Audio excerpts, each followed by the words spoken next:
আপনাদের বাড়িতে যদি কারো বিড়াল থাকে, বিড়াল, বিড়াল বোঝেন তো না? কি বলে এটা?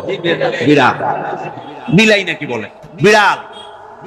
এই বিড়াল যদি আপনাদের কারো বাড়িতে থাকে, তো বিড়ালের প্রসবকালীন অবস্থা দেখবেন। বিড়ালের প্রসব হবে, বাচ্চা দেবে। বিড়াল তখন ঘরের মধ্যে পেরেশান হয়ে ঘুরতে থাকে, একটা নিরাপদ জায়গা খোঁজে, একটা নিরাপদ জায়গা খোঁজে। প্রসব করার 2-3 দিন আগের থেকে খুঁজতে থাকে তার জন্য নিরাপদ জায়গা কোনটা। এরপরে খুঁজতে খুঁজতে প্রসবের দিন সে সত্যিকারের ঘরের মধ্যে সবচেয়ে কোনা কানা জায়গা যেটা, সেই রকমের একটা নিরাপদ জায়গা সে বেছে নিল। এরপরে বাচ্চা হলো। বাচ্চা হওয়ার পর এই বাচ্চার উপরে কেউ যেন আক্রমণ না করে, শত্রু যেন তার জায়গাটিতে না আসে, এই জন্য বাচ্চাটার তো হাত দিয়ে মায়ের মতো কোলে নিতে পারে না, সে আস্তে করে ঘাটটা কামড়ায় ধরে যাতে করে বাচ্চা ব্যথা না পায়। ওইভাবে করে ঘাট কামড়ায় ধরে আজকে এই সিঁড়ির নিচে, কালকে ওই খাটের নিচে, পরশুদিন এই আলমারির কোনায়, এইভাবে বাচ্চাগুলি সরায় সরায় রেখে বাচ্চাকে প্রতিপালন করে। এই বিড়ালরে হেদায়েত দিলটা কে? যিনি দিলেন তার নাম রব।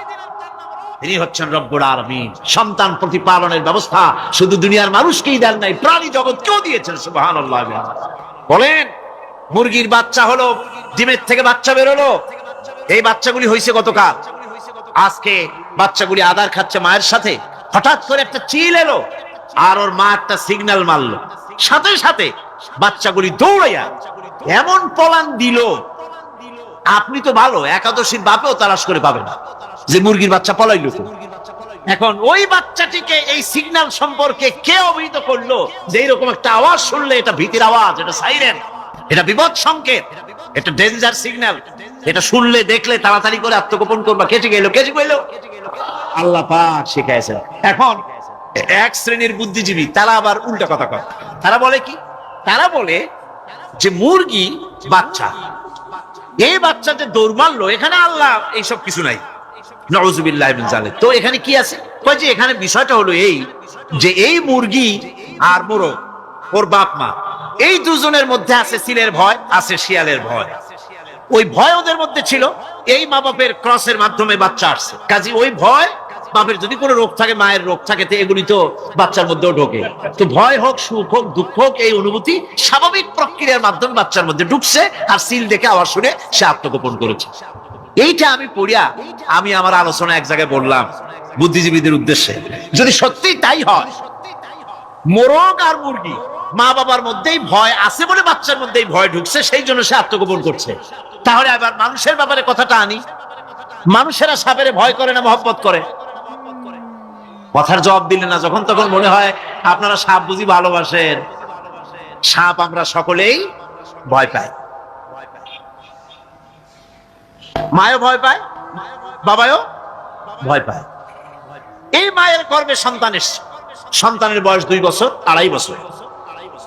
ঘরের মধ্যে কেউ ছিল না, ঘরের মধ্যে একটা সাপ আসছে, একটা সুন্দর সাপ, দেখতে সুন্দর, কিন্তু সে সাপে কামড়ালে মানুষ মরে যায়। ওই সাপটা মাথা উঁচু করে ফনা ধরেছে। এই বাচ্চাটা কি সাপ দেখে দৌড় মারবে, না বাচ্চাটা ওই সাপটাকে ধরার জন্য সে এগিয়ে যাবে? কোনটা করবে? এগিয়ে যাবে। তাহলে মা বাপের ভয়, তাদের মা বাপের রক্তের মধ্যে, শিরার মধ্যে সব জায়গায় সাপের ভয়, তার মাধ্যমে বাচ্চা এসে ওই বাচ্চার মধ্যে সাপের মহব্বত হইল, কারণ ভয় হইল না কেন বাচ্চা অবস্থা। সুবহানাল্লাহ। আমার বন্ধুগণ, মুরগির বাচ্চাকে হেফাজত করার জন্য বুদ্ধিমান প্রাণী মানুষ তার কাছে নাই বলে আল্লাহ রাব্বুল আলামিন তারে বাচ্চা অবস্থা থেকে বোঝার তৌফিক দিয়েছেন কোনটা ভয়ের আওয়াজ, কোনটা হলো বিপদের আওয়াজ। মানব সন্তানের প্রতিপালন করার জন্য তার মার বাবা আছে বলে ওই রকম করে পশুদের মতো আল্লাহ বানান নাই, তাকে হেফাজত করার জন্য মা বাপ আছে বলে এই দায়িত্ব আল্লাহ পাক মা বাপের উপরে ছেড়ে দিয়েছেন। মা বাপ তাকে হেফাজত করে। রুবুবিয়তের প্রতিপালন, হেদায়েতের এই প্রতিপালন আল্লাহ পাক মানুষকে এভাবে করে তাদেরকে হেদায়েত দিয়েছেন, তার পথের চলার দিশা দিয়েছেন। পিঁপড়ার খাদ্য সংগ্রহের ব্যাপারটা দেখেন। পিঁপড়ার আছে দারুণ ঘ্রাণ শক্তি। কোথায় খাবার? 5 তলায় আপনি মিষ্টি খাচ্ছেন, রসগোল্লা থুয়ে দেন, তারপরে দেখেন কোন জায়গায় দিয়ে পিঁপড়া এসে জমের খাওয়া খায়, ঠিক কিনা? দেখেন তার কত তীব্র ঘ্রাণ শক্তি, সেখানে চলে যাচ্ছে। তাকে হেদায়েত দেওয়া হয়েছে, তাকে ঘ্রাণ শক্তি দেওয়া হয়েছে। চিল, শকুন, ঈগল কোথায় থাকে বোঝেন না? মহাশূন্যে 3 থেকে 3.5 মাইল উপরে শকুন, বাজ, ঈগল উঠতে থাকে, খাবে কি? ওখানে তো তার খাবার ছড়ানো নেই। আল্লাহ হচ্ছেন এমন রব, আমাদের স্রষ্টা হচ্ছেন এমন রব, যিনি ওই চিল বা হাজার শকুন মহাশূন্যে যেগুলি উড়ে বেড়ায়, ওদের আল্লাহ পাক এমন তীব্র দৃষ্টি শক্তি দান করেছেন, 3 মাইল উপর থেকেও ছাগল মুরগি মরা দেখলে ওখান থেকে সে ঝাঁপায় পড়ে তা খেতে পারবে। তাকে দেওয়া হচ্ছে দৃষ্টিশক্তি। এরকম করে যার যা প্রয়োজন, সমস্ত প্রয়োজনগুলি আল্লাহ মিটাচ্ছেন। এরই নাম হচ্ছে রুবুবিয়াতে ইলাহি। এটাই হচ্ছে আল্লাহ পাক রব, এটা তার অসংখ্য প্রমাণ। সেই জন্য আল্লাহ পাক বলেন আলহামদুলিল্লাহি রাব্বিল আলামিন। পড়েন সবাই আলহামদুলিল্লাহি রাব্বিল আলামিন। সমস্ত প্রশংসা হচ্ছে আল্লাহ পাকের জন্য। কোন আল্লাহ? প্রথমে তো আল্লাহ বললাম, তারপর বললাম রব, এখন বলা হচ্ছে কোন রব? যিনি আলামিন, রব্বিল আলামিন, যিনি সমস্ত জাহানের রব। তাহলে বোঝা যাচ্ছে রব জগৎ একটা না। জগৎ, কথা বুঝতেছেন আমার? জগৎ একটা নয়, অসংখ্য জগৎ আছে, বহুমাত্রিক জগতের কথা এখানে আল্লাহ পাক বলছে। আমি এই জন্য বলি যে কোরআন হচ্ছে বিজ্ঞানের উৎস। কোরআন বিজ্ঞানের কি? বিজ্ঞানের আবিষ্কার যত বাড়বে, বিজ্ঞান চিরটা কাল কোরআনের কাছে ভিক্ষার হাত দিয়ে এতিমের মতো দাঁড়ায় থাকবে কিয়ামত। আজ পৃথিবীর বিজ্ঞানীরা বলছেন জগৎ সম্পর্কে, আমরা মনে করছি পৃথিবীটাকে, আমাদের কাছে জগৎ দুইটা। কয়টা জগৎ? একটা জগৎ হলো এইটা, ইহ জগৎ আর পরজগৎ, এছাড়া আর কিছু জানি না। এই দুইটাই জগৎ আমাদের কাছে। এখন দেখেন বিজ্ঞানীরা কি বলছে। বিজ্ঞানীরা বলছেন সৌরজগতে শুধু আমাদের সৌরজগৎটাই শেষ না, অসংখ্য সৌরজগৎ আছে মহাশূন্যে, অসংখ্য সৌরজগৎ। পৃথিবীর প্রতি 4 বিলিয়ন মানুষ যদি এক একটা সৌরজগৎ দখল করে, তাতেও সৌরজগৎ শেষ হবে না। আরো সহস্র সহস্র বিলিয়ন বিলিয়ন সৌরজগৎ আরো ফাঁকা পড়ে থাকবে। এত সৌরজগৎ আল্লাহ সৃষ্টি করেছেন। এই মহাশূন্যে বহুমাত্রিক জগতের কথা আল্লাহ পাক এখানে বলেছেন। এই পৃথিবী একটা জগৎ, এই মাটির তলে আছে আর এক জগৎ, সমুদ্রের ভিতরে আছে পানির তলার আর এক জগৎ। আর মহাশূন্য যে কি তা আপনার মাথায় শূন্য হয়ে যাবে চিন্তা করতে করতে। এই জন্য বিজ্ঞানীরা, বড় বড় বিজ্ঞানী, এরা কিন্তু নাস্তিক হয় না। বর্তমান বিজ্ঞানীরা চিন্তা করে গবেষণা করে খেয়ে হারিয়ে ফেলছে মহাশূন্যকে দেখে।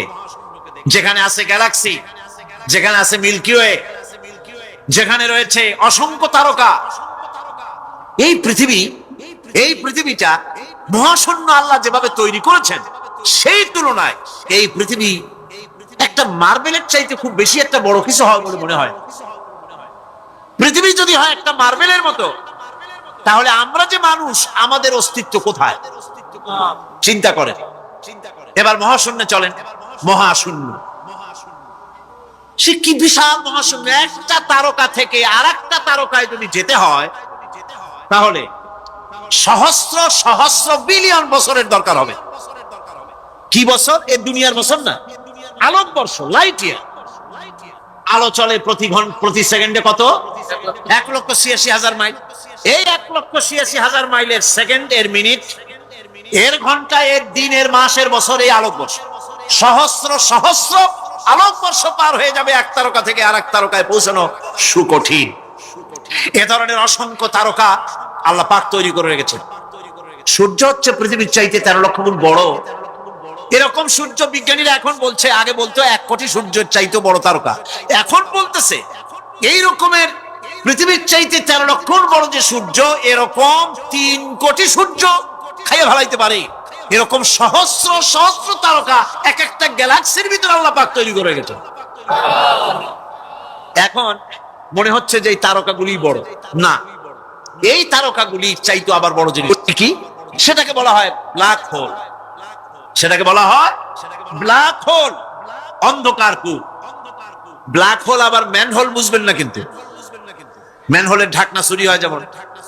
তবে একটা দৃষ্টান্ত আপনি বুঝতে পারেন, রাস্তায় রাস্তায় যেমন অসংখ্য ম্যানহোল আছে, ওই রকম করে মহাশূন্যে অসংখ্য ব্ল্যাক হোল আছে, একটা দুইটা না, অসংখ্য। এই ব্ল্যাক হোল আবার দেখা যায় না, অদৃশ্য ব্ল্যাক হোল। এই ব্ল্যাক হোল গুলো কি? এগুলি কোরআনে কারীমের মধ্যে আল্লাহ পাক বলেছেন, ফালা উকসিমু বিমাওয়াকিন নুজুম, ফালা উকসিমু বিমাওয়াকিন নুজুম, শপথ সেই পতন স্থানের যেখানে নক্ষত্র সমূহ ধ্বংস হয়ে যায়, ধ্বংসপ্রাপ্ত হয়, কসম সেই স্থান সময়ে। সুবহানাল্লাহ। এই অন্ধকার কূপের, এই অন্ধকূপের কসম করছেন আল্লাহ পাক। সে অন্ধকূপটা কি? সেই ব্ল্যাক হোলটা কি? সেই ব্ল্যাক হোল হচ্ছে ওই যে তারকার কথা বললাম, যে সূর্য খাইতে পারে, 3 কোটি সূর্য খাইতে পারে, এই রকমের তারকাগুলি ঘুরতে ঘুরতে কোন এক কারণে যখন সে ব্ল্যাক হোলের রেঞ্জের মধ্যে এসে যায়, তখন ব্ল্যাক হোল ওকে এমন ভাবে চুষে হজম করে ফেলে, যেমন বাচ্চা চকলেট চুষে খাইয়া ফেলায়, এইরকম ব্ল্যাক হোলগুলি অত বড় তারকাগুলি খাইয়া চুষা শেষ করে ফেলে দেয়। সুবহানাল্লাহি বিহামদিহি।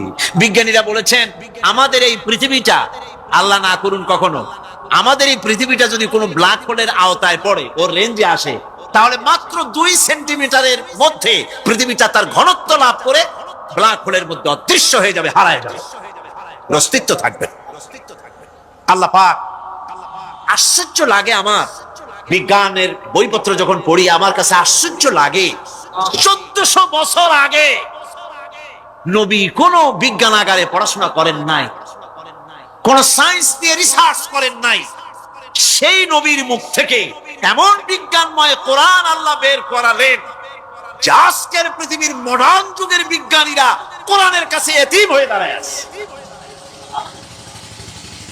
পৃথিবীর কোন বিজ্ঞানী বলতে পারবে না যে কোরআনে কারিমের অমুক আয়াতটা আনসাইন্টিফিক, এটা হাদিস আমাদের বিজ্ঞানের সাথে মিল খায় না, এমন কথা বলতে পারবে না। বরং কোরআন সার্টিফাই করবে তোমার এই বক্তব্য, তোমার এই থিওরি মোস্ট আনসাইন্টিফিক, কোরআন বলবে। ওরা বলতে পারবে না যে আয়াতটা আনসাইন্টিফিক। সুতরাং কোরআন হচ্ছে মহান বিজ্ঞানময়, কোরআন হচ্ছে আল্লাহ পাকের দেওয়া এক মহান বিধান, যে কোরআনের কারণে আল্লাহ পাক আমাদেরকে হেদায়েত দান করেছেন। সুতরাং এই কোরআন হচ্ছে, কোরআনের মধ্যে যা আছে, গোটা কোরআনে যা আছে সব সূরা ফাতিহায় আছে। সুবহানাল্লাহি বিহামদিহি। আল্লাহ পাক বলছেন, আলহামদুলিল্লাহি রাব্বিল আলামিন। মুহাব্বতের সাথে পড়েন সবাই, আলহামদুলিল্লাহি রাব্বিল আলামিন। সমস্ত প্রশংসা, যাবতীয় প্রশংসা সে আল্লাহ পাকের, যিনি তামাম জাহানের পালনেওয়ালা রব। মানুষের সব প্রয়োজন তিনি মিটিয়েছেন। মানুষের জীবন ধারণের জন্য সব থেকে বড় প্রয়োজন পানি। সবচেয়ে বড় প্রয়োজন কি? পানি। জোরে কোন কি? পানি। জীবনের জন্য পানি এবং আর্দ্রতা, এই দুটি জিনিস অপরিহার্য, এছাড়া জীবন বাঁচবে না। আমরা দেখতে পাই সমুদ্র ভরা পানি মজুদ আছে, লক্ষ্য করেন, সমুদ্র ভরা পানি মজুদ আছে, নদী খাল বিল ভরা পানি মজুদ আছে, কিন্তু এটাই তো যথেষ্ট নয়। রব হচ্ছেন তিনি, যিনি এই বিশাল বিশাল পানির মজুদ থেকে বাতাসকে যিনি বলেন, যিনি প্রতিনিয়ত বাষ্পীয় আকারে পানিগুলিকে সমুদ্র থেকে উত্থিত করেন, পানিগুলিকে উত্থিত করেন মহাকাশে। আল্লাহ পাক বলেন, আল্লাহুল্লাযী আরসালার রিয়াহা ফাতুসিরু সাহাবা। বাষ্প হয়ে পানিগুলি আকাশে উত্থিত হয় এবং মহাকাশে যাওয়ার পর এই পানিগুলি, লবণাক্ত পানিগুলি আল্লাহর মেশিনে সেগুলি মিষ্টি হয়ে যায়। জোরে কোন সুবহানাল্লাহ। পানিগুলি মিষ্টি হয়ে গেল, ওই মিষ্টি পানি আল্লাহ রাব্বুল আলামিন নাজিল করে দিলেন। এবার বৃষ্টি কণা কণা হয়ে পড়লো, ফোঁটা ফোঁটা বৃষ্টি। আল্লাহ খুঁজে দেখলেন বৃষ্টির ফোঁটাগুলি পৃথিবীর প্রতিটি কণা তালাশ করে তৃষ্ণার্ত কণাগুলিকে আল্লাহ পাক ভিজায় দিলেন। সেই জন্য তার নাম হলো রব। তিনি হচ্ছেন রব, প্রয়োজন মিটান। পানি সবচেয়ে প্রয়োজন বেশি, সেই পানি আল্লাহ পাক এভাবে সরবরাহ করলেন। জমিনের চারিদিকে নদী নালা রেখেছেন, জমিনকে আর্দ্র করেছেন, জমিনের ভিতরের পানি মিষ্টি করেছেন, টিউবওয়েল মারলে পরে, পাম্প করলে পরে ভিতর থেকে মিঠা পানি আল্লাহ পাক বের করে দেন, সুবহানাল্লাহ। এই মিষ্টি পানির ব্যবস্থা করেছেন। এরপরে তিনি ওই আল্লাহ পাক মিষ্টি পানির ব্যবস্থা করে বৃষ্টির মাধ্যমে পৃথিবীতে ফসল উৎপাদনের ব্যবস্থা করে দিলেন। পাক কোরআনে কারীমের মধ্যে বলেছেন, ওয়াজআলনা মিনাল মাই কুল্লা শাইইন হাই। পানি দ্বারাই আমি সব বস্তুকে সজীব রাখি। বৈশিষ্ট্যের দিক থেকে পানির রয়েছে অনেক গুণ, আশ্চর্য গুণ। পৃথিবীর ৭৫% হচ্ছে পানি। আকাশ থেকে অর্থাৎ চাঁদ থেকে যখন চাঁদে ভ্রমণকারীরা যখন ছবি তুলেছে, তো সেই ছবিতে ব্লু রং এসেছে বেশি, সবুজ এসেছে কম। সবুজ হলো গাছপালা, আর ব্লু হচ্ছে পানি। সমুদ্রের পানির রং হচ্ছে নীল। মানুষের শরীরের ভিতরে ৬০% পানি, গাছের মধ্যে রয়েছে পানি। পানি ছাড়া পৃথিবীর বাঁচার কোনো পথ নাই। আবার দেখেন, প্রচন্ড শীতের কারণে, ঠান্ডার কারণে যেসব এলাকায় তাপমাত্রা হিমাঙ্কের নিচে এসে যায়, সেই সব দেশে সমুদ্রের পানি আর দরিয়ার পানিগুলি বরফ হয়ে যায়। এই বরফ যখন হতে থাকে, তখন পানি তার নিজের তাপকে নিচের দিকে ছুটতে থাকে। উপরের তাপ বরফ হয়ে যায় ঠান্ডা, আর নিচে তাপ বিচ্ছুরিত করে দিয়ে পানির ভিতরে যত জলজ প্রাণী আছে আর উদ্ভিদ আছে, সবগুলিকে বাঁচায় রাখার ব্যবস্থা আল্লাহ রাব্বুল আলামিন এভাবে করে থাকে।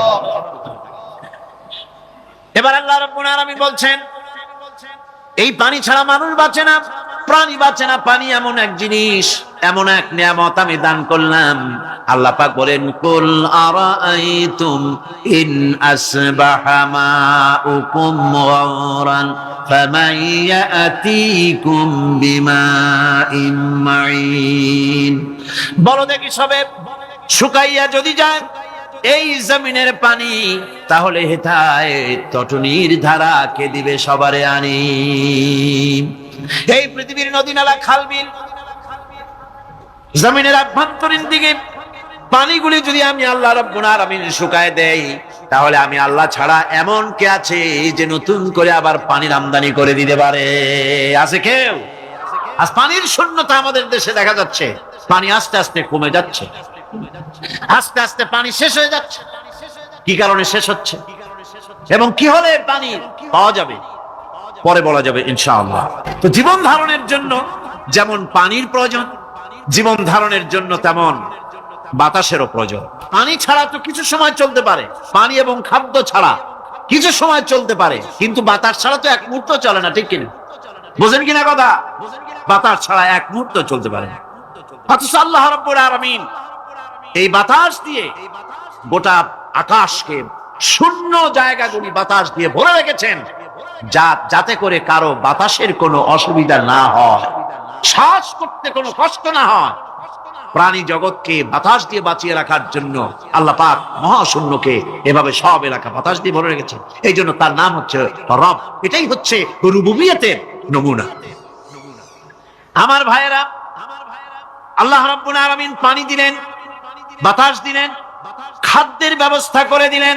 শস্য শ্যামল এলাকায় আল্লাহ পাক সব জায়গাগুলিতে শস্য শ্যামল হোক অথবা উষর ধূসর মরুভূমি হোক, সারা পৃথিবী জুড়ে আল্লাহ রাব্বুল আলামিন খাবারের দস্তরখান বিছায় রেখেছেন। ওয়ামা মিন দাব্বাতিন ফিল আরদি ইল্লা আলাল্লাহি রিজকুহা। এই পৃথিবীর বুকে এমন কোন বিচরণশীল জীব নাই যেই জীবের রিজকের দায়িত্ব আমি আল্লাহ আমার নিজ হাতে গ্রহণ করি নাই। জোরে বলেন সুবহানাল্লাহ। সব রিজেক আমি ছড়ায় রেখেছি বিশ্ব জুড়ে সর্বত্র। আল্লাহ পাক বলছেন, ফালইয়ানজুরিল ইনসানু ইলা তাআমিহি আন্না সাবাবনাল মাআ সাব্বা সুম্মা শাকাকনাল আরদা শাক্কা ফাআমবাতনা ফিহা হাব্বা। আল্লাহ পাক বলছেন, মানুষের উচিত নিজ খাদ্যাদির দিকে লক্ষ্য করা, নিজের খাদ্যের দিকে লক্ষ্য করা। যেহেতু এই খাদ্য প্রতিদিন তার সামনে আসে, এদিকে তার লক্ষ্য করা উচিত। আমি কিভাবে, আমি প্রথমে জমিনের উপরে পানি বর্ষণ করি, পরে জমিনকে দীর্ণ বিদীর্ণ করি, এরপরে জমিনের ভিতরে উর্বরা শক্তি আমি দান করি। কে বলতেছেন এই কথা? আল্লাহ পাক বলছে। এরপরে আমি নানান জাতের ফসল ফলন তোমাদের জন্য আমি দান করে দেই। খাদ্যের দিকে নজর করতেই জন্য আল্লাহ পাক বলেছেন, মানুষ চতুর্দিক থেকে তো চোখ ফিরাতে পারে, মুখ ফিরাতে পারে, কিন্তু খাদ্যের দিকে তার নজর করতেই হয়। সকালে, দুপুরে, বিকালে, রাত্রে সব সময় তার সামনে খাবার আছে। আল্লাহ পাক বলেন, খাবারের দিকে একটু নজর করো, কেমন ভাবে কি সুন্দর করে খাবারগুলি তৈরি করে দিয়েছি, শুরু কিভাবে হলো, পরিপক্ক কিভাবে হলো, সেদিকে তোমরা লক্ষ্য করো। সে লক্ষ্য তো করা নাই, সমানে খায়, বিসমিল্লাহ বলে না, আলহামদুলিল্লাহ বলে না, পাইকারি দরে খাইতেই। আল্লাহ পাক বলছেন খাদ্যাদির দিকে লক্ষ্য করো। এই যে চাউল তোমরা খাচ্ছ, আটা খাচ্ছ, গম খাচ্ছ, মাছ খাচ্ছ, গোশ খাচ্ছ, তাম পৃথিবীর সমস্ত বিজ্ঞানীরা একত্রিত হয়ে একটা চাউল বানাইতে পারবে? জোরে কোন পারবে? না পারবে। পারবে প্লাস্টিকের চাউল খাবে আর কলেরা হয়ে মরবে। পৃথিবীর সমস্ত বিজ্ঞানীরা একত্রিত হয়ে একটি চাউল বানাতে পারবে না, একটা ডিম বানাতে পারবে না। পারবে একটা ডিম বানাতে? পারবে না। বিজ্ঞানীদের প্রশংসা আমরা করি, হ্যাঁ করি, বিজ্ঞানীরা অনেক কিছু বিশ্বকে উপহার দিয়েছে, কিন্তু মূল রবের কাছে আমরা যাই না, তাকে চিনতেও পারি না, সেখানে যাই না। বিজ্ঞানীরা কি করেছে? আল্লাহর বানানো জিনিসগুলি তারা ডিজাইন করেছে। ডিজাইন করতে তো নিষেধ নাই, আর ডিজাইন করাই যায়, সৃষ্টি করতে পারে না। বিজ্ঞানীরা সৃষ্টি করে নাই, ডিজাইন করেছে। কিরকম? আল্লাহ পাক চাউল তৈরি করেছেন। চাউল তৈরি করেছে কে? বলেন না সবাই। এখন আপনারা সেই চাউল দিয়ে পিঠা বানান, পায়েস বানান, সেই চাউল দিয়ে ভাপা পিঠা, আরো কি যেন খায় চট্টগ্রামে রস দিয়া, ওটা কি কয়? দই পিঠা নাকি ধোঁয়া পিঠা। সেইভাবে করে আপনি ডিজাইন তৈরি করছেন। আটা দিচ্ছে, আল্লাহ পাক আটা তৈরি করেছেন, গম দিয়েছেন, এই আটা দিয়ে গোলগোল্লা তৈরি হচ্ছে, এর দ্বারা রুটি তৈরি হচ্ছে, এর দ্বারা অসংখ্য রকমের সিমাই টিমাই ইত্যাদি দিয়ে, লাচ্ছা সিমাই, নানান রকমের সিমাই আপনি ডিজাইন করেন, অসুবিধা নাই। আল্লাহর তৈরি করা কাঠ দিয়ে ফার্নিচার তৈরি হচ্ছে, টেবিল হচ্ছে, চেয়ার হচ্ছে, গোষ্ঠী শুদ্ধ হচ্ছে। আল্লাহর তৈরি করা লোহা দিয়ে মাইক হচ্ছে, স্ট্যান্ড গান হচ্ছে, ব্রেন গান হচ্ছে, তারপরে প্লেন হচ্ছে। তাহলে আমি বলতে চাইলাম, বুঝাতে চাইলাম, সমস্ত জিনিস এর স্রষ্টা কে? জোরে বলেন কে? বিজ্ঞান শুধু এগুলিকে এক জায়গায় করে অ্যাসেম্বল করছে, এগুলিকে এক জায়গায় করে এক একটা রূপ দিয়েছে। এখানে বিজ্ঞানের কৃতিত্ব আছে ঠিক, কিন্তু আপনারাই বলেন, লোহা যদি আল্লাহ তৈরি না করতেন, এই মাইক তৈরি হতো, রাইফেল তৈরি হতো? আর রাইফেল যদি নাই হতো, তাহলে কারাগারের বন্দীগুলো মারতেন কি দিয়ে?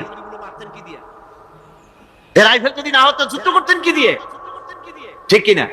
যত মারামারি ইত্যাদি যা কিছু হচ্ছে, তো শুধু মারামারির জন্যই তো আল্লাহ লোহা বানান নাই। লোহার সবচাইতে বড় প্রয়োজন হচ্ছে জমিন কর্ষণ করা, জমিন চাষ করা। এই জমিন চাষের জন্য লাঙ্গল দরকার, শাবল দরকার, খোমতা দরকার, কোদাল দরকার।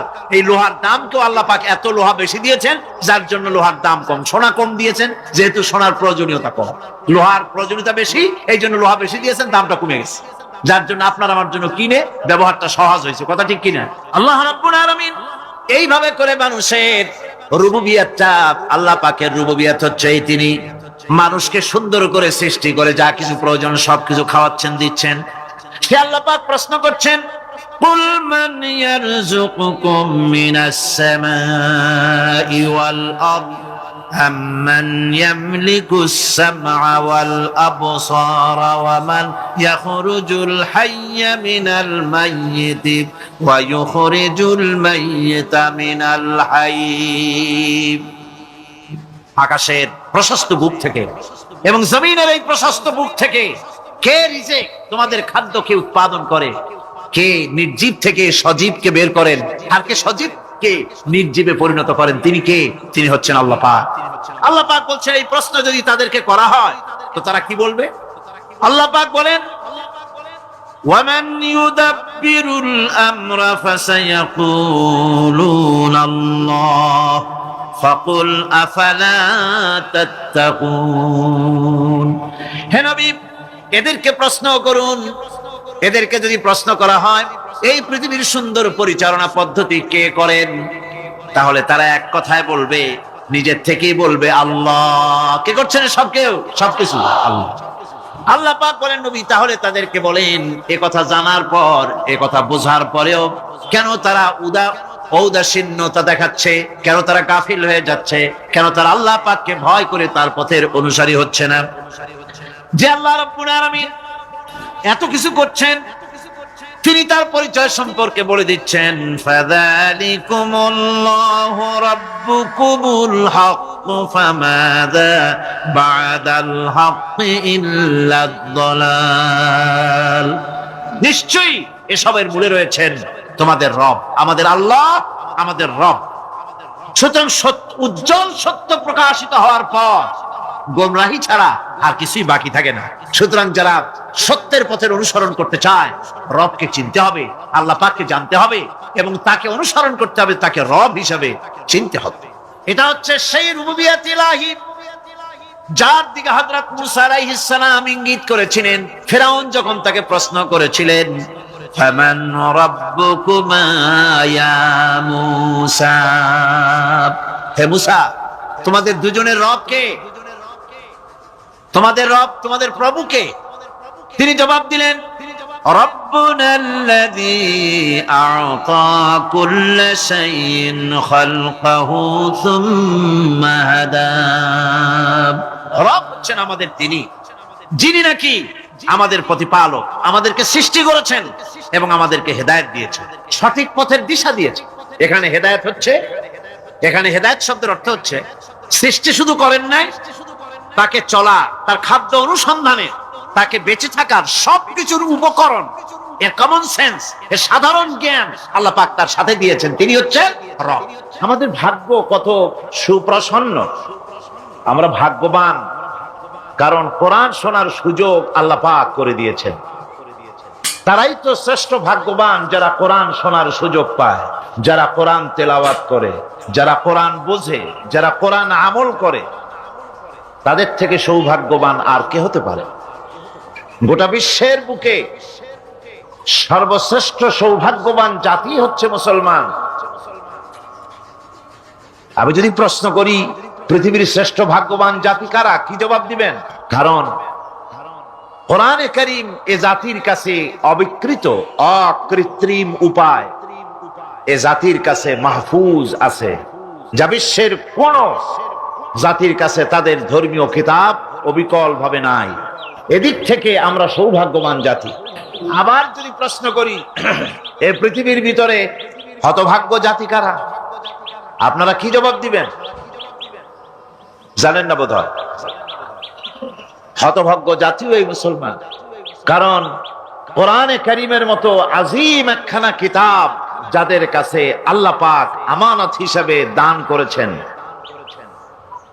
এই কোরআনে কারীম থেকে যারা হেদায়েত নিতে পারলো না, উপকৃত হতে পারলো না, কোরআন দিয়ে ভাগ্যের পরিবর্তন করতে পারলো না, ভাগ্যকে সুপ্রসন্ন করতে পারলো না, তাদের চাইতে হতভাগ্য, তাদের চাইতে দুর্ভাগা পৃথিবীতে আর কে হতে পারে?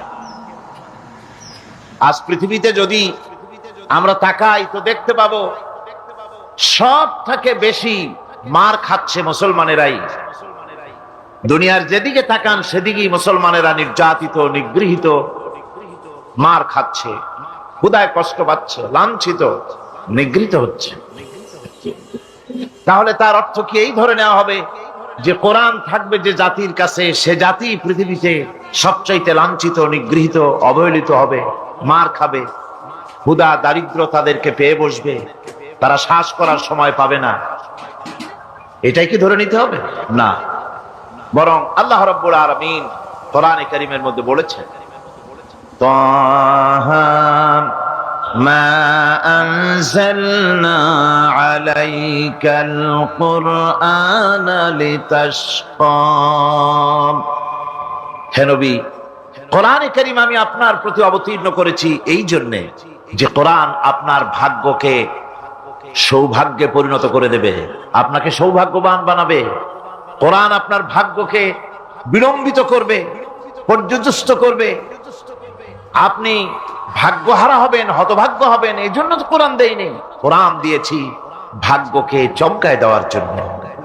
যে কোরআন এলো, কোরআনের ধারক বাহকদের ভাগ্যের উন্নতির জন্য সেই জাতি আজ কোরআন হারা হয়ে, কোরআন ছাড়া হয়ে পৃথিবীতে লাঞ্ছিত, অবমানিত। কোরআনই পারে একটা জাতিকে সঠিক পথ প্রদর্শন করতে। কোরআন পারে একটা জাতির আকীদা, বিশ্বাসকে দৃঢ় করে দিতে, বদ্ধমূল করে দিতে। সত্যিকারের মানুষ বানাতে পারে কোরআন। মানুষ বানাতে পারে কে? কোরআন। আমি এই জন্য মাঝে মধ্যে বলি, এই পৃথিবীতে যদি কোরআন না আসতো, এই পৃথিবীতে যদি নবী না আসতেন, এই পৃথিবীতে যদি আল্লাহ নবী না পাঠাতেন, কোরআন না দিতেন, কিতাব না দিতেন, ইসলাম না দিতেন, শুধু মানুষ পৃথিবীতে বাস করত, তাহলে এই বিশ্বের সমস্ত মানব মণ্ডলী যেখানে বাস করত, এই পৃথিবীটা মানুষের পৃথিবী বলা চলতো না। এই পৃথিবী হতো একটা পশুর বিচরণ ক্ষেত্র। কোরআন মানুষকে মানুষ বানিয়েছে। লাইসাল বিররা আন তুওয়াল্লু ওয়ুজুহাকুম কিবালাল মাশরিকি ওয়াল মাগরিবি ولكن البر من آمن بالله واليوم الآخر والملائكة والكتاب والنبيين। পূর্ব পশ্চিমে মুখ ঘুরানো, পূর্ব পশ্চিমে মুখ ফিরানো, এটাই পুণ্যবান, নেককার, সৎকার হওয়ার জন্য যথেষ্ট নয়। প্রকৃতপক্ষের মুমিন নেককার হওয়ার জন্য যে শর্তগুলি আল্লাহ পাক আরোপ করেছেন তা হচ্ছে, এক নম্বরে কি মনে আছে?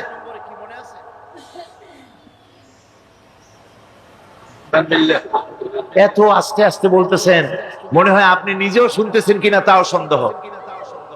এর এক নম্বরে হচ্ছে, কিছু আবার চালাক লোক আছে, তারা সহজে কোনো কথার জবাব দেয় না। তারা ভাবে যে জবাব না দেওয়াই বুদ্ধিমানের কাজ, কোনটা বলে কোন প্যাচে পড়ি। আল্লাহ পাক আমাদের জেহেন শক্তি, স্মৃতি শক্তি যেন বৃদ্ধি করে দেন, বলেন আমিন। আমরা যেন যা কোরআন হাদিসের শুনি তা যেন মনে রাখতে পারি, যা খারাপ কথা শুনি তা যেন ভুলে যাই, যা ভুল কথা শুনি তা যেন ভুলে যাই, আর যা হক কথা তা যেন মৃত্যু পর্যন্ত আল্লাহ স্মরণ রাখার তৌফিক দেন। এর প্রথম কথাই ছিল ঈমান বিল্লাহ, আল্লাহর প্রতি ঈমান। দুই নম্বরে ছিল পরকালে বিশ্বাস। এই দুটি কথা আমরা আলোচনা করে ফেলেছি। ঈমান বিল্লাহ তো আলোচনা করেছি গত বছর, আর গতকালকে আলোচনা করেছি কি বলুন তো, পরকালের উপরে বিশ্বাস। আজকে আপনাদের সামনে আমি আলোচনা করব ইনশাআল্লাহ ফেরেশতা এবং কিতাব, এই দুটি জিনিসের উপরে, মালাইকা এবং কিতাব। ফেরেশতার উপরে ঈমান আনতে হবে, কিতাবের উপরে ঈমান আনতে হবে। শুধু পূর্ব পশ্চিমে কতগুলো সেজদা দিলেই এতে যদি কপালে দাগও পড়ে যায়, এটি একটি উপমা আল্লাহ দিয়েছেন, একটা উপমা, একটা দৃষ্টান্ত দিয়েছেন যে পূর্ব পশ্চিমে মুখ ঘুরানো এটা একটি উপমামূলক কথা। এটাই যথেষ্ট নয়, ঈমান আনতে হবে, বিষয়টা বুঝতে হবে, আকীদাকে মজবুত করতে হবে। আজকে মালাইকা, ফেরেশতা সম্পর্কে আমরা আলোচনা করব, তারপরে কিতাব সম্পর্কে আলোচনা করব। ওমা তৌফিকি ইল্লা বিল্লাহ। ফেরেশতাদের প্রতি ঈমান, এটা হচ্ছে আল্লাহর প্রতি ঈমানের পরিপূর্ণতা মাত্র। আল্লাহর উপরে ঈমানটা পরিপূর্ণ করতে হলে ফেরেশতাদের উপরে বিশ্বাস করতে হবে।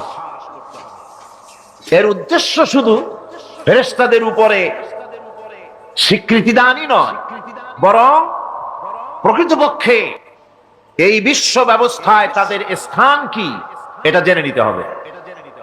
ফেরেশতারা হচ্ছে আল্লাহ রাব্বুল আলামিন তার আজ্ঞাবহ গোলাম, আল্লাহ পাকের তারা হচ্ছেন দাস, আল্লাহ পাকের বান্দা, আমাদের মতো। আমরা যেমন আল্লাহর গোলাম, ফেরেশতারাও আল্লাহর গোলাম। এই ফেরেশতা সম্পর্কে পৃথিবীর বিভিন্ন ধর্মের বিভিন্ন রকমের কনসেপশন আছে। এই ফেরেশতাদেরকে ইংরেজিতে অ্যাঞ্জেল বলা হয়। যার চরিত্র খুব ভালো ভালো লাগে, লোকেরা বলে অ্যাঞ্জেলিক ক্যারেক্টার, এটা ফেরেশতা ধরনের চরিত্র লোকটা, এরকম বলে থাকে। সুতরাং খ্রিস্টান হোক, ইহুদি হোক, আর হিন্দু হোক, যে কোনো জাতের লোক হোক, ফেরেশতায় তারা বিশ্বাস করে। আর এই ফেরেশতাদের উপরে তাদের বিশ্বাসটা হচ্ছে বিকৃত। কি ধরনের? কারো মতে ফেরেশতা হচ্ছে প্রকৃতির সন্তান, কারো মতে ফেরেশতা হচ্ছে আল্লাহর মেয়ে। নাউযুবিল্লাহি মিন যালিক। যার কারণে সূরা আন-নাজমের মধ্যে আল্লাহ পাক এর প্রতিবাদ করেছেন। আল্লাহ পাক বলছেন, ওরা দাবি করলো ফেরেশতা হচ্ছে আল্লাহর মেয়ে। আল্লাহ পাক বলছেন, আলাকুমুদ যাকারু ওয়া লাহুল উনসা তিলকা ইযান কিসমাতুন দিজা। কি হে, তোমরা ছেলেগুলি নিজেদের জন্য নিয়ে নিলে আর মেয়েগুলি আমার ভাগে ফেলে দিলে, এটা কি ধরনের অসম বন্টন? ফেরেশতাকে তারা বলেছে আল্লাহর মেয়ে, আবার কেউ বলেছে ফেরেশতারা আল্লাহর ছেলে।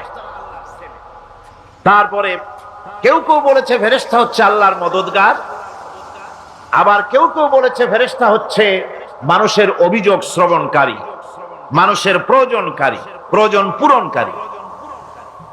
এখন এসব ধারণা এবং বিশ্বাসের কারণে দুনিয়ায় শিরক এবং বিদআতের প্রচলন ঘটেছে। কোরআনে কারীম বিশ্ব ব্যবস্থায় ফেরেশতাদের অবস্থান কি সেটা পরিষ্কার করতে চায়, যাতে করে শিরকের সমস্ত দরজা বন্ধ হয়ে যায় আর তাওহীদের দরজা নির্ভেজাল ভাবে খুলে যায়। ইসলামের মূল বক্তব্যই হচ্ছে তাওহীদকে প্রতিষ্ঠা করা। কি প্রতিষ্ঠা করা? তাওহীদকে প্রতিষ্ঠা করা, আর শিরক আর বিদআতের শিকড় শুদ্ধ তুলে ফেলা। এটাই হচ্ছে ইসলামের মূল আইডিয়া। কোরআনের ভাষায় স্পষ্ট করে বলা হয়েছে যে ফেরেশতারা আল্লাহর মেয়েও নয়, আল্লাহর ছেলেও নয়, তারা হচ্ছে আল্লাহর বান্দা। বলুন তো ফেরেশতারা আল্লাহর কি? কোরআনে কারীমে রব্বুল আলামিন বলেন, وقالوا اتخذ الرحمن ولدا سبحانه بل عباد مكرمون। কাফেররা বলে দয়াময় কাউকে পুত্র বানিয়ে নিয়েছেন। পবিত্র সেই সত্তা যার সম্পর্কে তারা এই বাজে কথাগুলি বলে, তার কোনো ছেলেও নাই, তার কোনো মেয়েও নাই। ফেরেশতারা তো তার সম্মানিত বান্দা মাত্র। ইবাদুম মুকরামুন, ফেরেশতা হচ্ছে সম্মানিত বান্দা। সুবহানাল্লাহি ওয়া বিহামদি। ফেরেশতারা হচ্ছে আল্লাহর কি?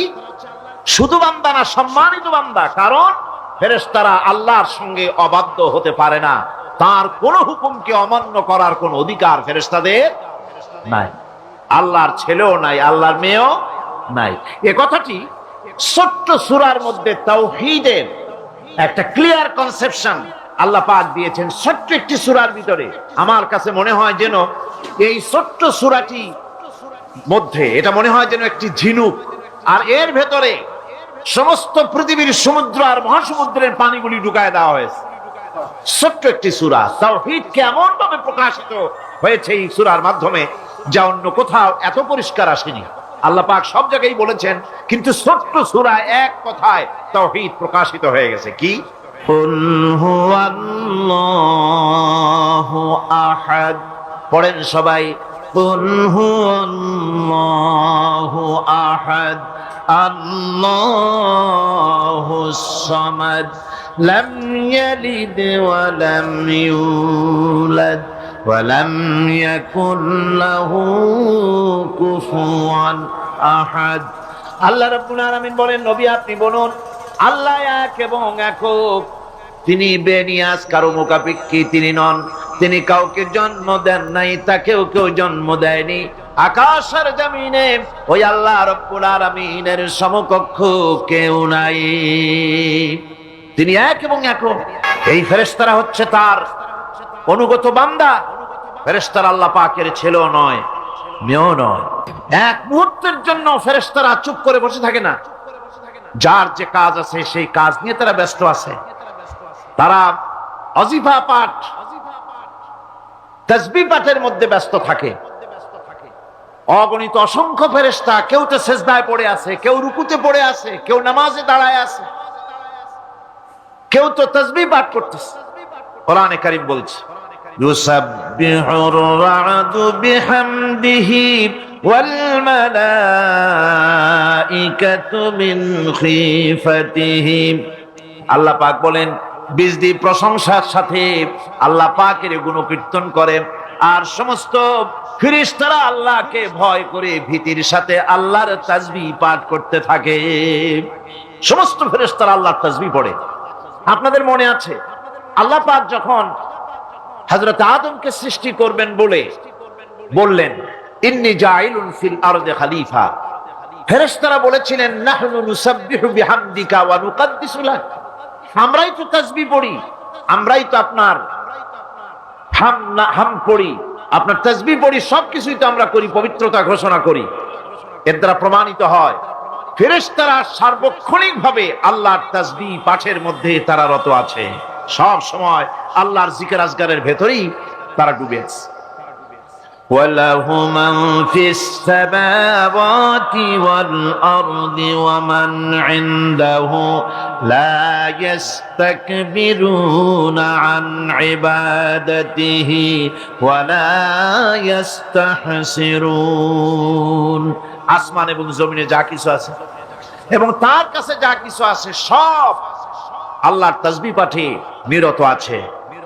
আর ফেরেশতারা তো বন্দিগি করছে আল্লাহ পাকের, আর কখনোই তারা অবদ্ধচারণ করে না, আর কখনো তারা আল্লাহ পাকের জিকির থেকে, তাসবিহ পাঠ থেকে তারা ক্লান্ত হয় না।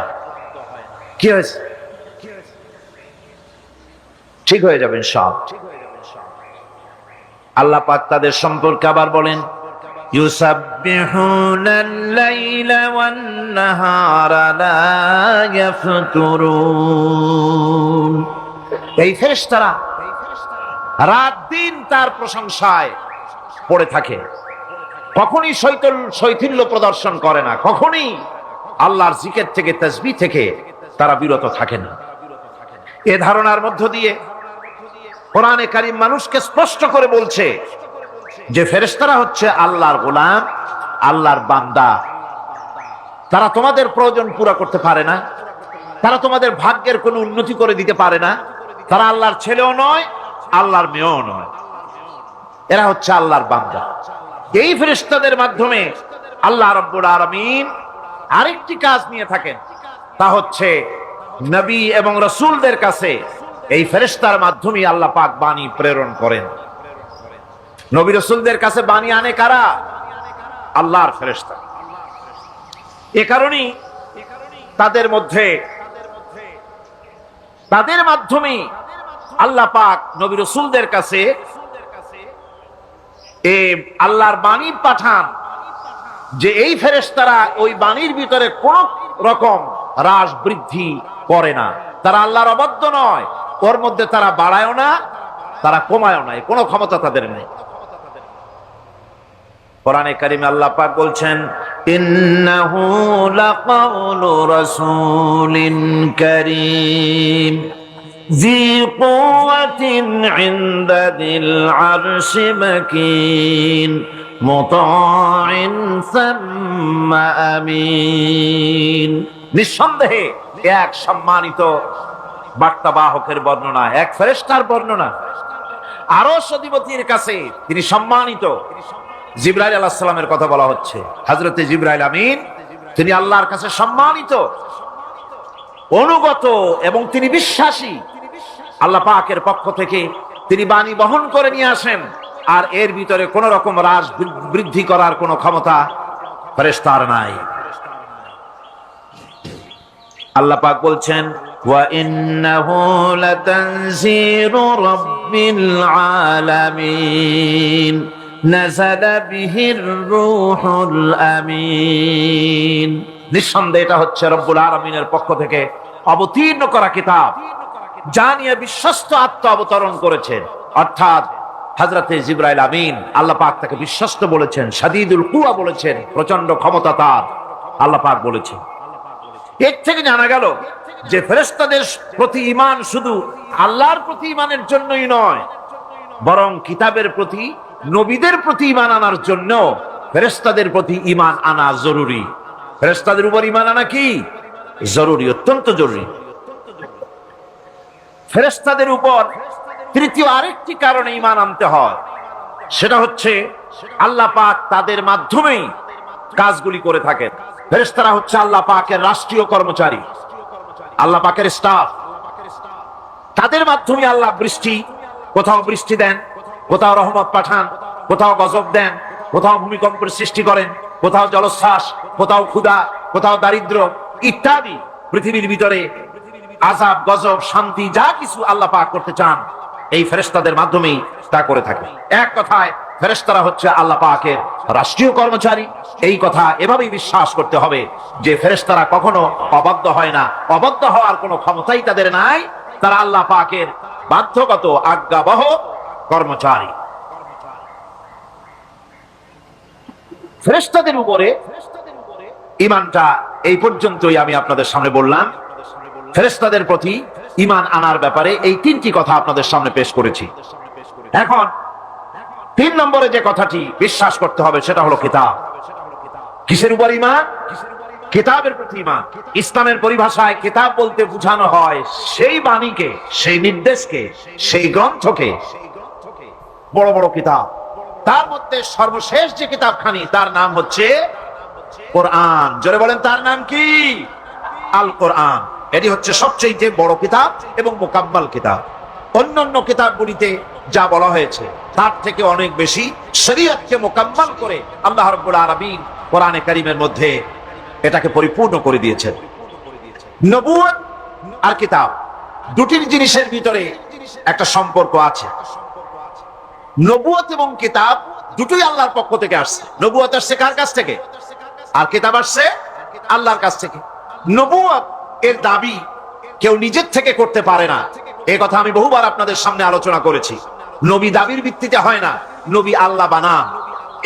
ইলেকশন করে, নির্বাচন করে এমপি বানানো যায়, মন্ত্রী বানানো যায়, প্রেসিডেন্ট বানানো যায়, চেয়ারম্যান বানানো যায়, মেম্বার বানানো যায়, কিন্তু ইলেকশন করে নবী বানানো যায় না। নবী ইলেকশনে হয় না, নবী হয় কিসে? সিলেকশন। নবী কিসে হয়? সিলেকশনে। সিলেকশনটা করেন কে?